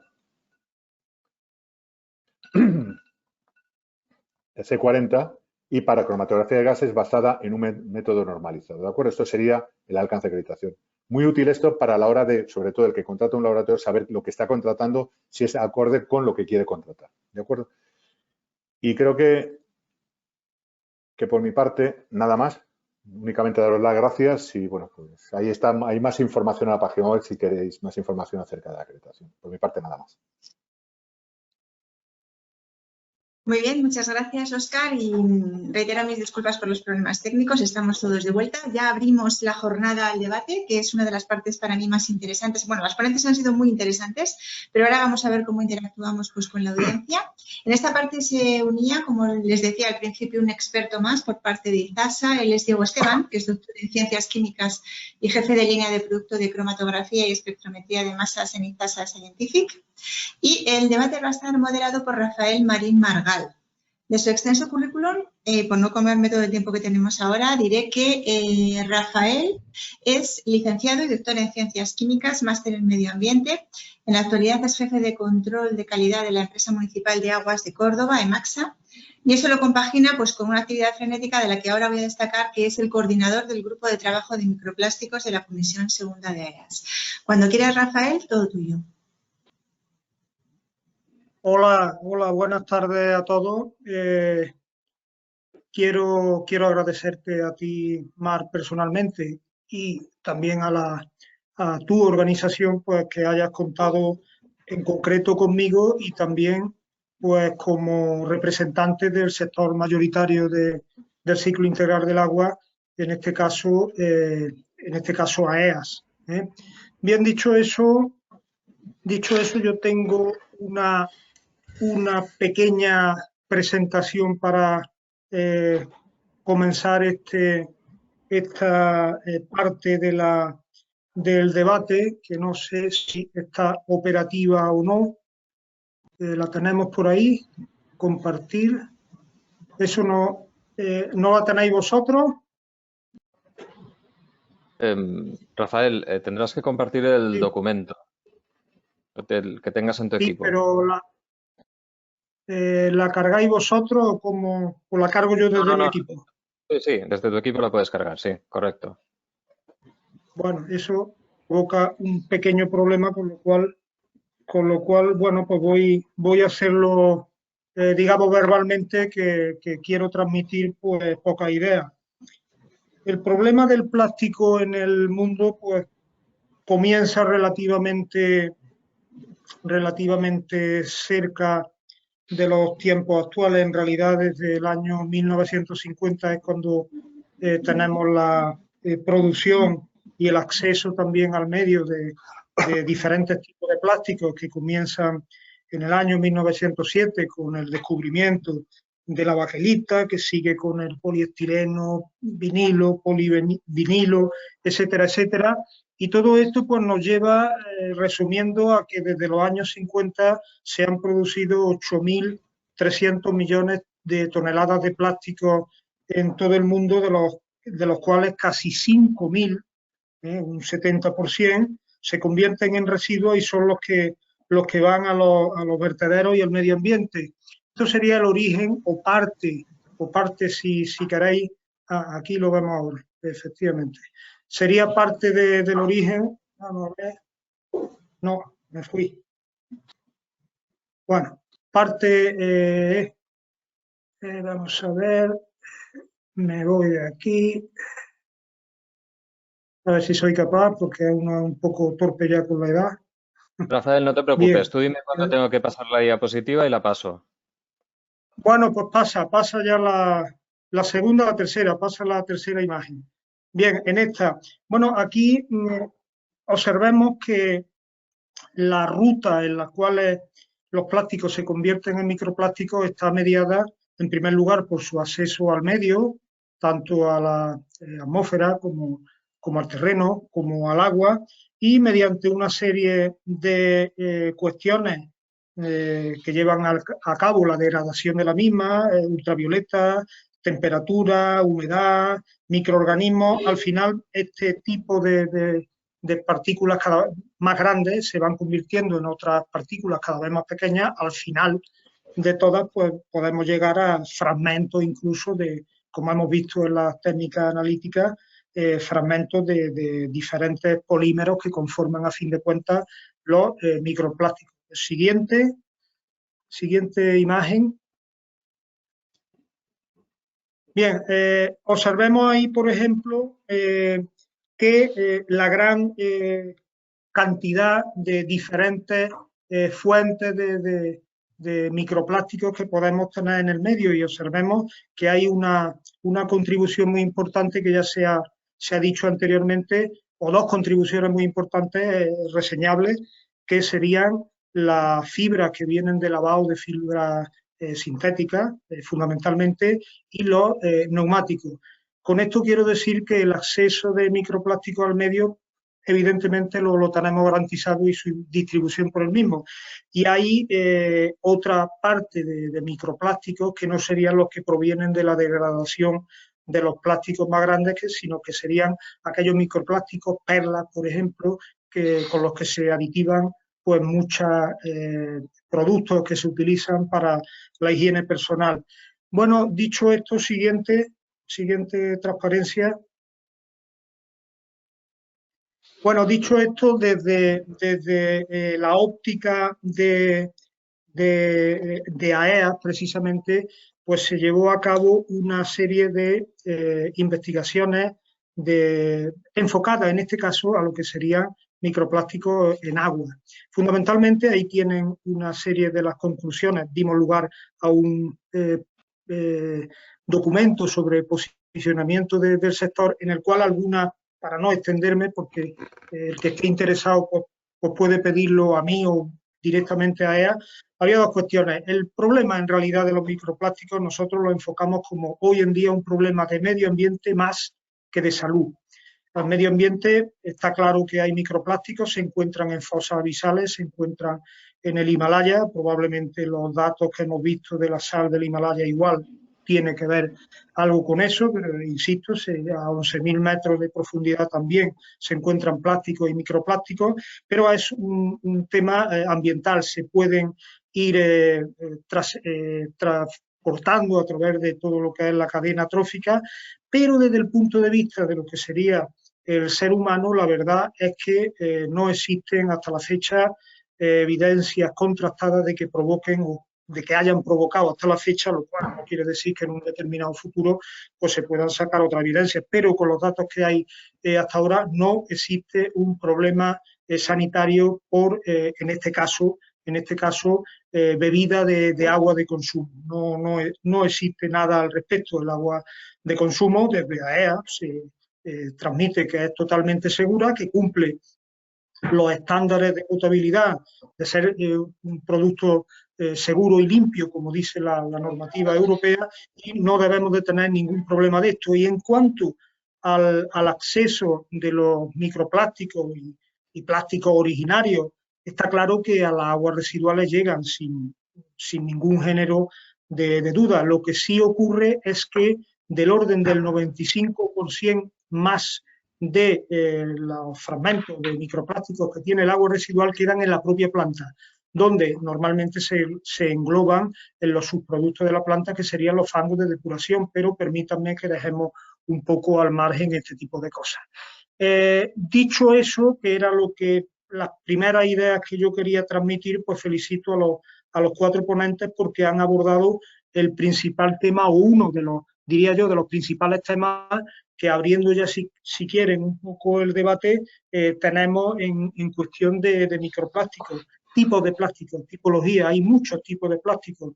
Entonces, lo primero que nos planteamos con los análisis, porque dicho sea de paso, ni tenemos consenso sobre qué determinar, si tipo de compuestos, qué tipo de compuestos, tamaños, qué franja de tamaño, en qué diferente matriz. Cuando hablamos de agua, pues hablamos, ya lo ha dicho Óscar anteriormente, hablamos de agua de consumo, hablamos de agua libre, agua continental, hablamos de aguas residuales, incluso de aguas regeneradas. Son matrices distintas, ciertamente. Podemos aplicar las mismas tecnologías de toma de muestras y de identificación, insisto, de tipos de compuestos, de fragmentos de compuestos. Yo creo que el debate en ese sentido está servido porque, desde el punto de vista del agua de consumo, una sustancia que va a estar en la lista de observación de la ya aprobada Directiva de Agua de Consumo, que se está transformando en Real Decreto de Agua de Consumo, pues, probablemente a partir del año que viene, ya uno de los compuestos de preocupación emergente de la lista positiva son los microplásticos. Pero, evidentemente, ni sabemos qué tipo de microplásticos, ni sabemos qué tipo de tamaño, ni sabemos qué técnicas son las válidas o las que se presume que sean válidas para determinar este tipo de microcontaminantes que tiene el agua. Bueno, pues dicho eso, yo me permito pues un punto y que he aprendido, y lo tengo aquí apuntado sobre todo lo que han dicho los compañeros anteriores, y es que efectivamente abusar de la sal en las comidas pues no es conveniente, pero no desde el punto de vista que nos decían anteriormente, desde otro. Bueno, hecha esa pequeña broma, pues vamos a irnos a la parte de preguntas, porque tenemos algunas y vamos a intentar ir dirigiéndolas a las personas a las que van. Para nuestro compañero Israel, de Israel Rodríguez, de ISASA, llega o formulo la primera pregunta. ¿Es posible trabajar un TGA acoplado a cromatografía de gases, espectroscopía de masa para realizar los análisis? Nos lo pregunta nuestra compañera María Jimena. Cuando quiera, Israel. A ver, un TGA entiendo que es una termogravimetría, un análisis termogravimétrico. Yo soy sincero, sé decir, no lo he hecho nunca. La respuesta debería ser, no lo sé. Seguramente sería posible, pero yo concretamente no tengo experiencia en acoplar un TGA a un cromatógrafo para hacer este tipo de análisis. Si me hacéis el favor, me enviáis un correo, yo os lo consulto y os respondo muy brevemente. Insisto, creo que la respuesta es sí, pero evidentemente con sinceridad de decir, no lo he hecho todavía. No. Digamos que el periférico del equipo de cromatografía en el tema de análisis de microplásticos es la pirólisis, en nuestra rama de cromatografía y espectrometría de masas. Gracias Israel. Efectivamente, en el tema de la pregunta, si alguno de los otros ponentes lo ha hecho, o sea, quiero decir que me la han hecho a mí la pregunta, pero si alguno de los otros ponentes tiene alguna información relevante al respecto, por favor, que lo comente. Yo en mi caso no. Vale, no, lo que quería decir que en cualquier caso, si alguien quiere profundizar más en la pregunta que haga, poneros en contacto con la organización, con Marcañas, con la organización, y seguro que nos transmiten pues, a las personas afectadas vía correo electrónico y ya contactarán con vosotros sin ningún tipo de duda. El segundo en entrar a la palestra, y que cito, es al compañero y amigo Antonio Rosado, que tiene dos preguntitas por parte de Joana Martínez. La anterior persona que preguntó, no dije el apellido, María Jimena Echevarri. Bien, pues Joana Martínez nos hace, o te hace, Antonio, dos preguntas. ¿Cómo se acondiciona un filtro de 47 milímetros CHM QF1? cómo introducen el filtro dentro del tubo de desorción. Según lo que nos han mostrado, se corta en 4 partes. Primera pregunta, Antonio. Pues vamos a ver, acondicionar un filtro de cuarzo es muy sencillo, es tan simple como calcinar los 600 grados y a continuación cualquier tipo de material orgánico o plástico desaparece. Fácil. En cuanto a introducir los trocitos, hay que hacer un poco de práctica, ¿eh? Esto es como el carnet de conducir. O sea, hay que intentar cortar el filtro con las caras hacia adentro de forma que lo que esté depositado no se caiga. Pero luego es práctica de doblar, que se queda una forma de cono y se hace una pequeña bolsa para que digamos que el plástico que está retenido no esté en contacto con el tubo, sino que sea el filtro. Pero vamos, después de las 100 primeros filtros sale sin problema. Perfecto, como tenemos muchos microplásticos, seguro que podemos trabajar y mejorar la técnica. Y segunda pregunta, Antonio, ¿cómo se introduce cada una de ellas en el tubo de desorción? Creo que prácticamente ya lo has comentado. Sí, es lo mismo. Vamos a ver, aquí hay un automuestreador que puede cargar hasta 100 tubos y lo que haces es simplemente preparas tu muestra por filtración. Una vez que lo tienes en un filtro, pues bueno, mucha paciencia, trocear ese filtro y mucha maña para introducirlo en el tubo. Luego, la única precaución es que la cara interior, que es donde está depositado el material y entre ellos los microplásticos, no estén en contacto directo con el tubo de acero. Es la única precaución, ¿eh? Perfecto, gracias, Antonio. Otra pregunta de nuestra escuchante y visualizante Nadia Coltella. ¿Se estudiaron las consecuencias que se producen en la salud debido al consumo de microplásticos? Bueno, en esto si me permitís, voy a intervenir yo. En realidad, los estudios que se han hecho hasta la fecha sobre influencia sobre la salud del ser humano por microplásticos, en realidad son extrapolaciones sobre su cantidad, sobre la presencia que se encuentran. Fundamentalmente hablo de lo que más conozco, que es el agua de consumo. Tengamos en cuenta que las cantidades, creo que lo he referido antes, pero por aportar algo más a esta cuestión, las cantidades equivalentes de microplásticos que se han encontrado marginalmente, testimonialmente, en agua de grifo, pues son menores, son del orden de 1, 2, incluso 3 órdenes más bajas de las cantidades que actualmente están tipificadas para compuestos que son claramente tóxicos, como fitosanitarios, como compuestos orgánicos, como disolventes, etcétera, que se emiten en el agua de consumo.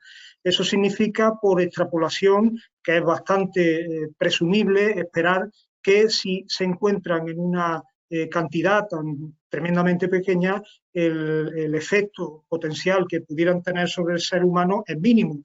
Y eso viene corroborado porque, fijaros, que la nueva directiva de agua de consumo, pues lo que hace es fijar el posible análisis de microplásticos en agua de consumo siempre y cuando se detecten, no habla de niveles, se puedan detectar en las fuentes de captación de agua bruta de las cuales se obtenga ese agua para potabilización.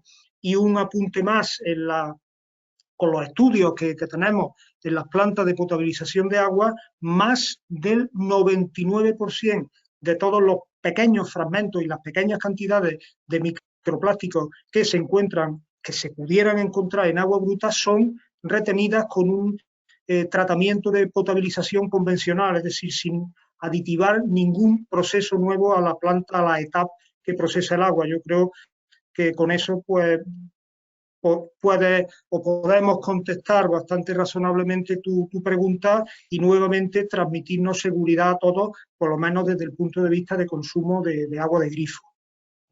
Bueno, si algún ponente quiere complementar algo más, pues toma la palabra y complementamos mi respuesta.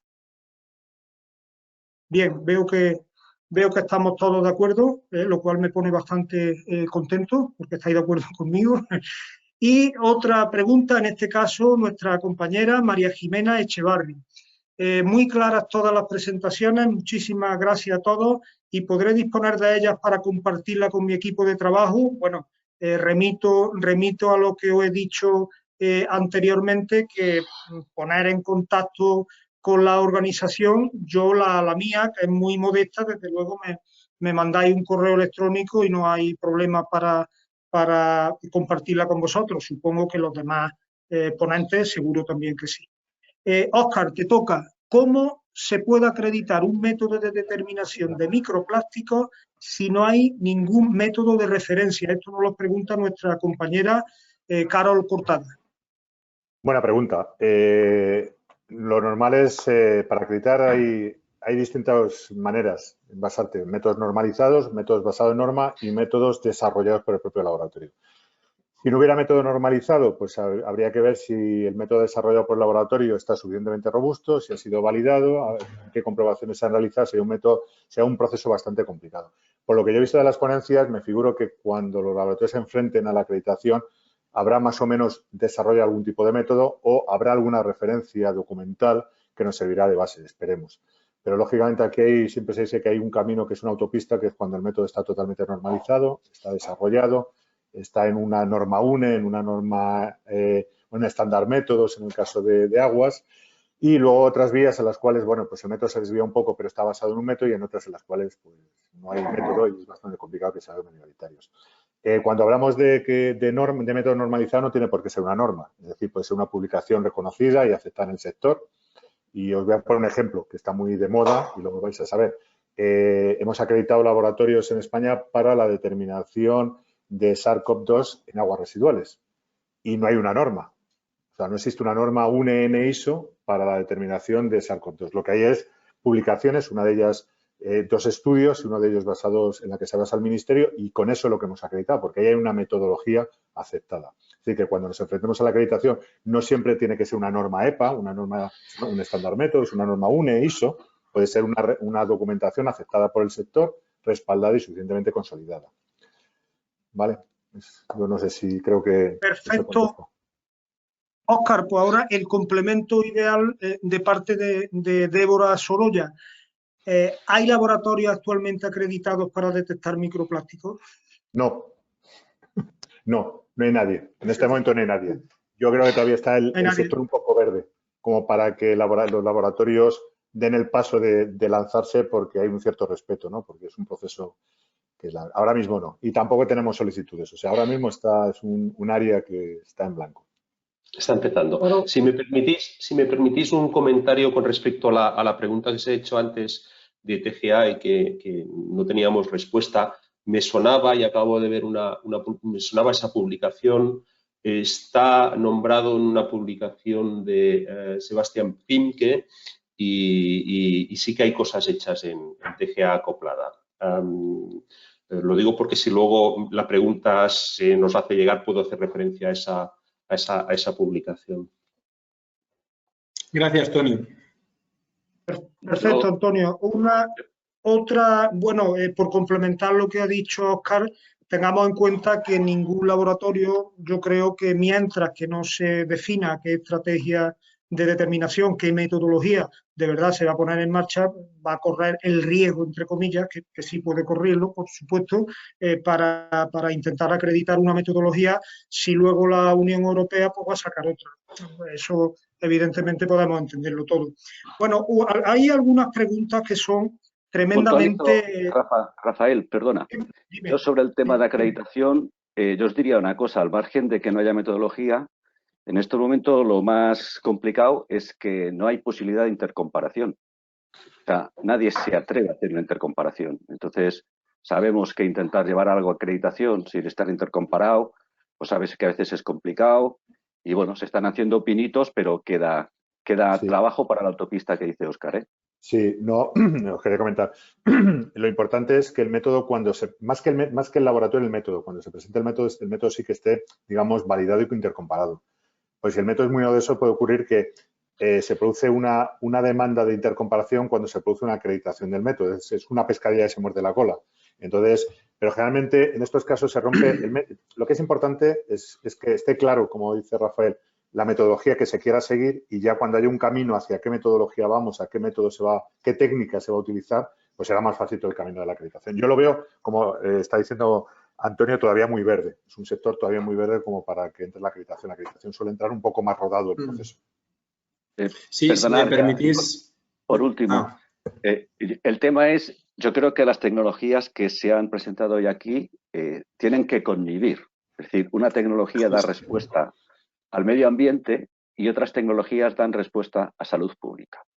Entonces, cuando estemos hablando de tamaños de partícula muy pequeño, cuando estemos hablando de ingesta o cuando estemos hablando de respiración, que son las dos dietas que tenemos los humanos para poder tener movimiento, pues lógicamente tendremos que ir a un tipo de técnica. Si tenemos que hacer de alguna forma una evaluación medioambiental, evidentemente ir con una técnica que trabaja con muy pequeño tamaño es una aberración. Es intentar medir la distancia Madrid-Barcelona con un Nonius, con lo cual, pues nada, tendremos que convivir con otras técnicas y yo creo que los dos métodos se van a tocar seguro a nivel europeo. Por ahí van los tiros, ¿eh?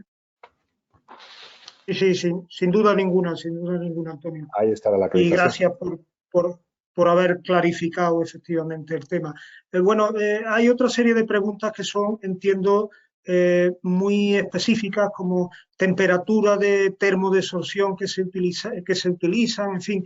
Yo prefiero que los interesados pues lo planteen porque son muy específicas y tal vez pues dispersemos un poco las preguntas más generales. Entiendo que estamos ya fuera de tiempo, lo que pasa es que merece la pena por el tema tan interesante que tenemos, pero vamos a intentar no extendernos demasiado.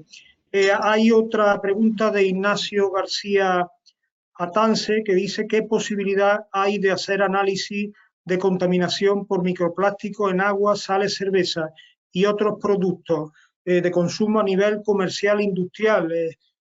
Por ejemplo, miles de muestras por Semana Santa. Bueno, esto plantea si el mercado es capaz de llevar a cabo una luz previsible que pudiera ocurrir de muestras en diferentes ámbitos ambientales. Cualquiera de vosotros, tomad la palabra.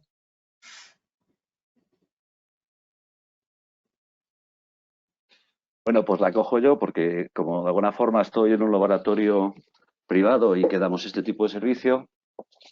Vamos a ver, lo que está claro es que yo creo que lo que estamos haciendo es que nos estamos posicionando. Es decir, incluso los abastecedores de agua, como ha dicho Rafael, pues todos han querido hacer unos peritos y saber dónde están, pero no se han vuelto locos en hacer 2000 muestras de análisis de rutina. Lo mismo ha ocurrido con algún fabricante de algún artículo, que sobre todo que tiene que ver con alimentación, en dicen, oye, que yo quiero saber si mi material libera fibras plásticas.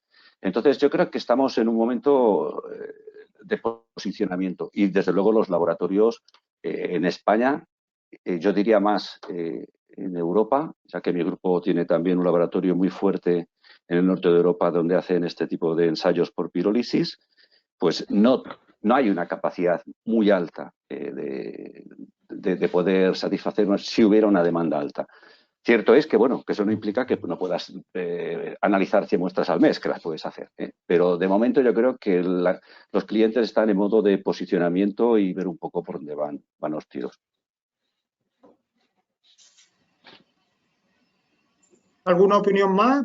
Bien, pues entonces pasamos a otra de Estefanía Pinto y para Antonio, que te veo ahí. ¿Es posible determinar tamaño y cuantificar nanoplásticos utilizando FET infrarrojo? Sí. Es una respuesta directa, sí. Tamaño, tipo de polímero, hasta un cierto límite. Es decir, el límite estaría en transmisión en las 5 micras, con ATR y FPA en las 1,25 micras. Aproximadamente, esos serían los límites, pero sí.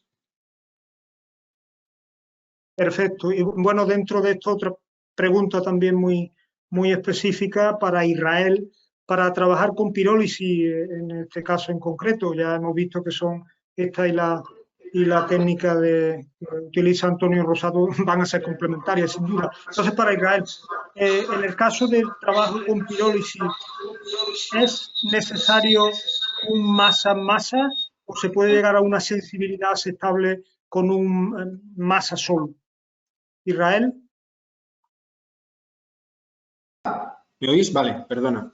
A ver, normalmente para este tipo de tecnologías, para este tipo de análisis, con un simple cuadrupolo es más que suficiente. De hecho, todos los análisis que yo he hecho y que he trabajado con clientes para hacer microplásticos se han hecho con un simple cuadrupolo. Quiero hacer una mención que justamente estaba en mi presentación.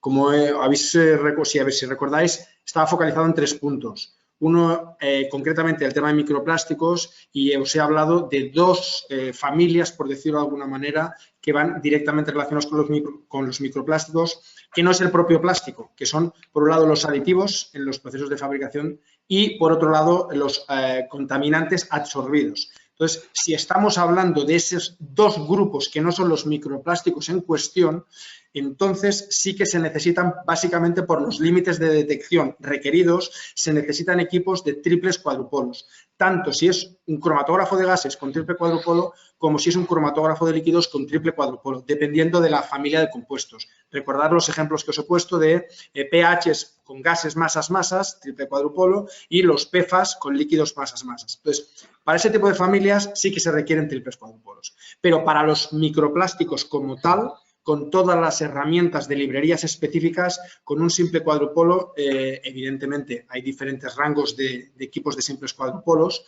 a nivel de sensibilidad, pero es suficiente con un simple cuadrupolo. No sé si he respondido a la pregunta, creo que sí. Sí, perfecto, Israel, gracias. Bueno, hay una pregunta interesante ahora que la lanzo, no puede ser respondida, creo yo, que con la profundidad que tal vez Francisco da Silva lo desearía. Para centros educativos de secundaria, y la saco por lo que explico ahora, que no disponen de las técnicas comentadas, ¿qué alternativas serían óptimas y en qué matrices? Bueno, yo tomando un poco la palabra, tengamos en cuenta que todavía no tenemos definido qué técnica. Entonces, si se trata de crear una cierta conciencia del problema que pueden presentar plásticos y microplásticos en el ambiente y en el agua, pues yo creo que se pueden recurrir a muchas presentaciones incluso al respecto que pueden encontrarse en Internet, porque la verdad es que y que son divulgativas, porque lo que se trata, creo yo, es de que en este tipo de actividades formativas pues se vaya conformando una cierta conciencia ambiental en los chavales, ¿no? Creo que sería lo suyo. Dicho eso, bueno, si alguien quiere aportar algo más, pero en fin, tampoco más cosas. Juan María Ruiz Alarma, en los ejemplos de microplásticos en sal o en leche, ¿se pueden conocer los que provienen del envase o los que están en el alimento antes de envasar?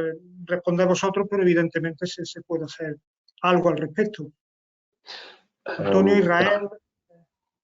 Habría que, es decir, en el ejemplo de leche que he puesto yo, ya era muestra recogida dentro del envase, es decir, tendríamos que recoger la muestra antes de envasar y la muestra después de envasar, y sería la manera de comprobarlo.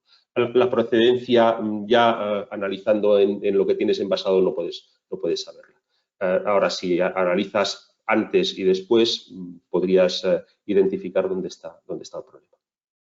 Las diferencias, básicamente, sí.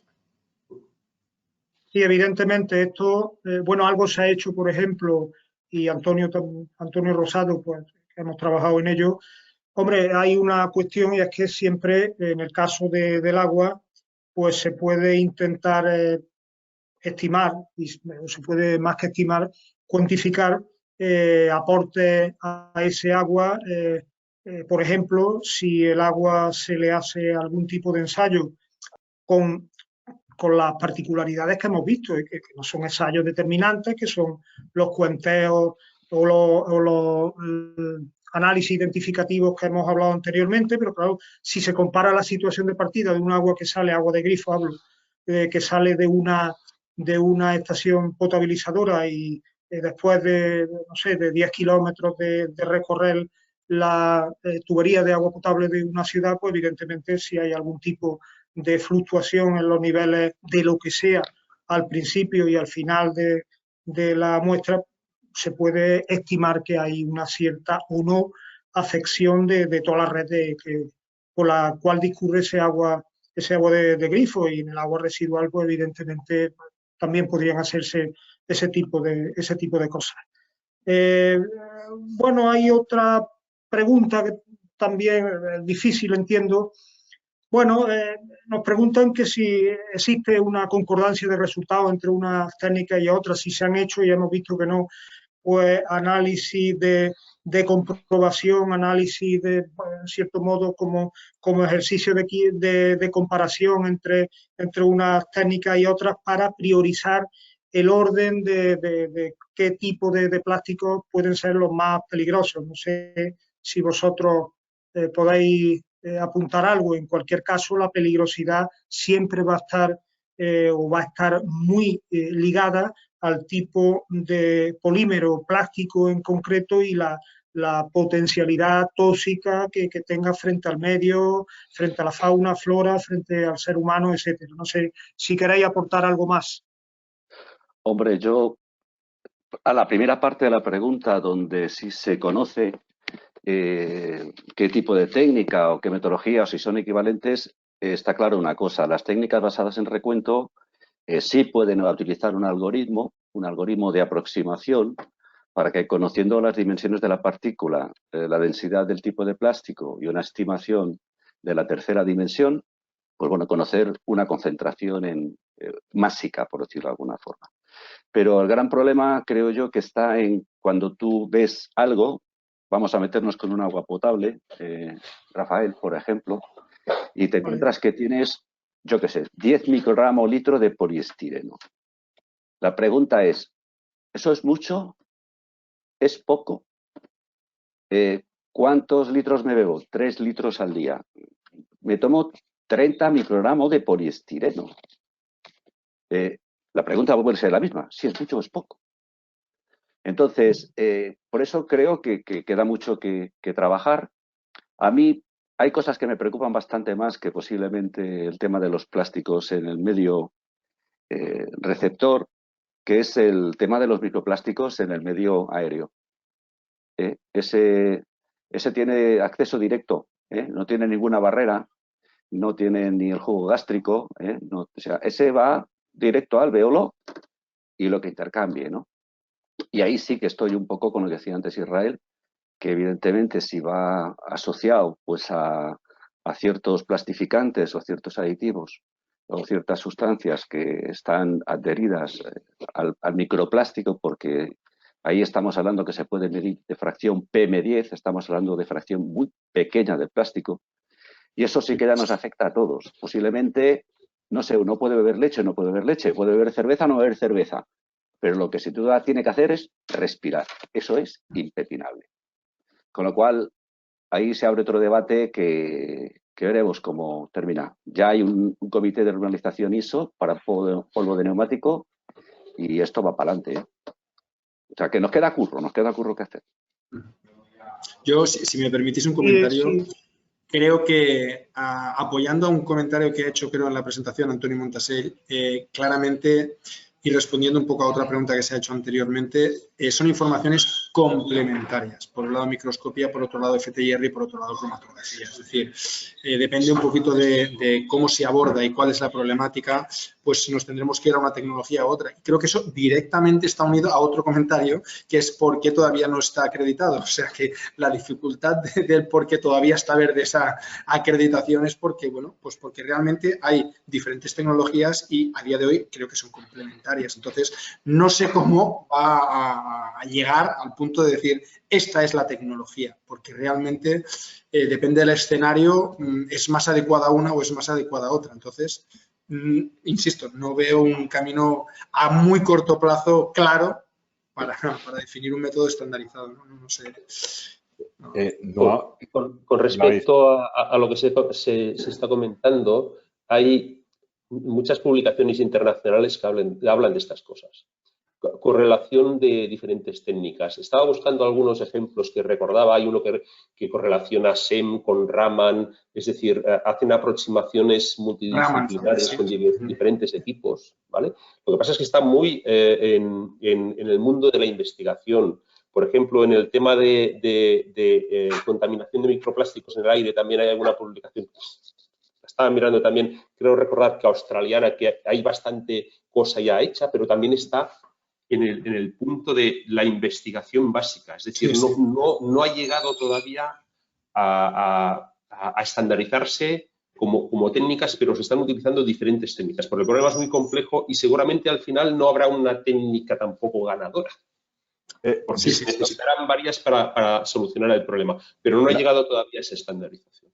Creo que la solución va a ser, como pasa muchas veces, que la técnica está unida pues, a otros factores, a la matriz, al tipo de plástico, al tipo de tamaño, y acreditaremos en función, cuando se enseña el alcance. Si veis, tenía varias columnas, pues habrá técnicas adaptadas a un tipo de microplásticos en un medio y otras técnicas adaptadas, pues unos serán para aires, otros serán para aguas o en función del tamaño que vas a microplástico o en función del tipo de microplástico. O sea, que la acreditación eso se flexibilizará en ese sentido. O sea, cuando se habla de método normalizado no es decir que haya un método normalizado, sino que la metodología esté estandarizada. Pero estandarizada en el sentido que sea habitualmente utilizada en el sector, no que sea la única que se utiliza en el sector, ¿no? Entonces, pero que es normal que se vaya a diferentes técnicas. Me viene un ejemplo muy claro, paralelo a todo esto que estamos comentando. Por ejemplo, análisis de dioxinas. Hay normas acreditadas para análisis de dioxinas en muestras medioambientales, es decir, aires, y hay análisis, o sea, acreditaciones para análisis de dioxinas en muestras alimentarias, y hay análisis de dioxinas para muestras de aguas, o sea, y cada cosa está acreditado de manera diferente, porque límites de detecciones, matrices son diferentes, con lo cual, pues, eso es habitual. Acabaremos siendo eso. Estaba recordando una cosa que vagamente también recuerdo, que China, no recuerdo qué laboratorio, estaban empezando a estandarizar con el objetivo de intentar acercarse a lo que puede ser una acreditación del tema de los microplásticos, pero como decía Antonio Muntasell, están todavía muy verdes, pero me suena que hay un laboratorio en China que está empezando a, no sé cómo, leí muy vagamente hace un par de meses una publicación, empezando a intentar hacer algún trabajo para encontrar un método estandarizado. Ya veremos dónde llevamos. Sí, probablemente. Bien, vamos a sacar las dos últimas preguntas y más, en lo cual nos debe de alegrar a todos los presentes porque se está detectando que hay interés importante por parte de todas las personas que han concurrido. Hay una pregunta interesante. Están trabajando, Pilar de Toro, están trabajando para conseguir o intentar conseguir un ciclo de lavado óptimo para reducir la liberación de microfibra, entiendo en lavadora doméstica. ¿Hay alguna explicación de por qué a más temperatura se liberan menos microplásticos? ¿Alguno queréis decir algo al respecto?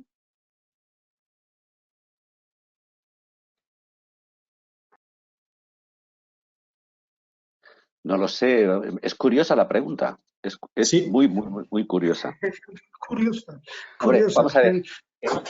Está clarísimo que a más temperatura y a menos temperatura, si la fricción de la máquina es la misma, vamos a pensar que es algo que cambie la propiedad de la fibra. Entonces, sí que la temperatura puede cambiar la propiedad de la fibra. Los plásticos suelen ser elastómeros. Y entonces pues pueden cambiar ligeramente con la temperatura esas propiedades que hace que de alguna forma esas fibras estén como más entrelazadas y cuesten más de liberar.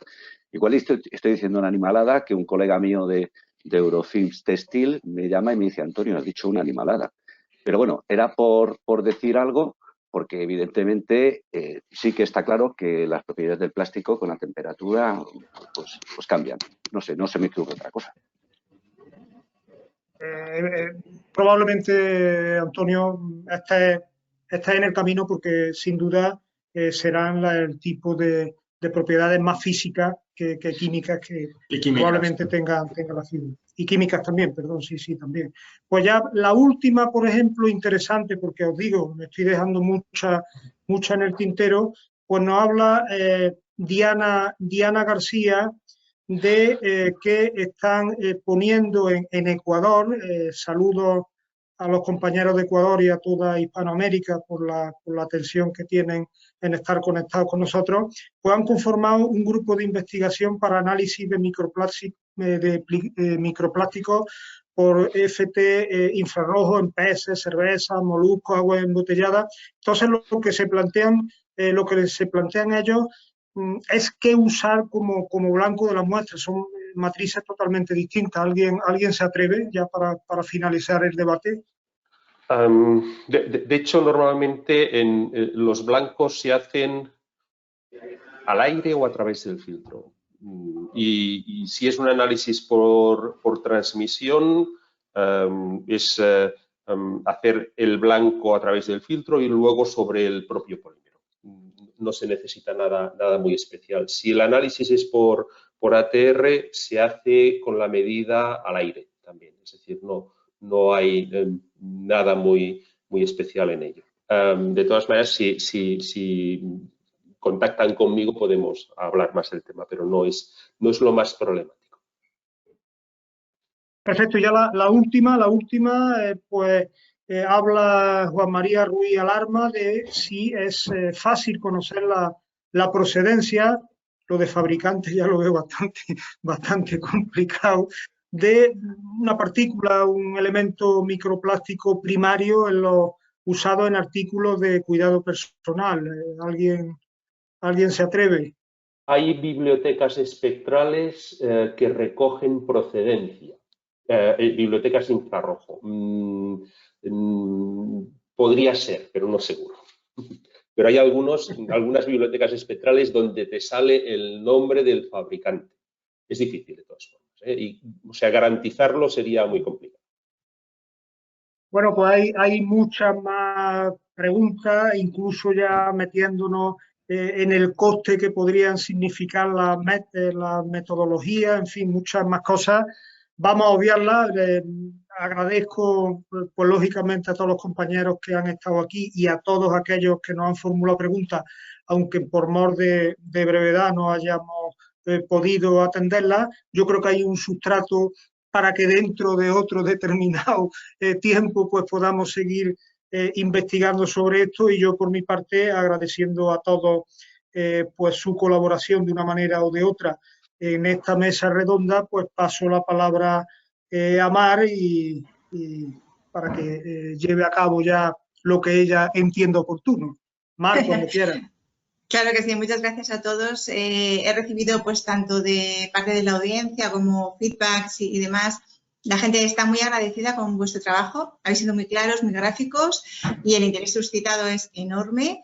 A pesar del fallo técnico, la gente se ha vuelto a conectar, con lo cual, bueno, pues enhorabuena a todos. No obstante, hay preguntas que han quedado sin contestar, como decía Rafael. Yo he dado a la audiencia mi email, todas las preguntas que reciba os las pasaré pues para que podamos contestar todas ellas y así no quede nadie con las dudas. Por mi parte, solo daros de nuevo las gracias por todo el trabajo dedicado a los ponentes, a las empresas, al moderador, a todas las entidades que nos han apoyado para la organización del evento. Desde Interempresas Media seguiremos apostando por este tipo de eventos. En definitiva, lo que consiguen es transferencia de conocimiento, es un poco nuestro lema, transferimos conocimiento. Bueno, pues ahí estaremos nosotros para hacerlo. Creo que recojo el guante porque desde luego que ha quedado mucho para hacer y mucho por lo que podríamos hablar, con lo cual, bueno, a la audiencia decirles que gracias por sus preguntas y que les mantendremos al tanto de los posibles eventos que pudiéramos hacer a través de nuestros canales habituales. Sin más, muchas gracias a todos y hasta la próxima vez. Muchas gracias. Muchas gracias a todos. Gracias a todos. Muchas gracias a todos.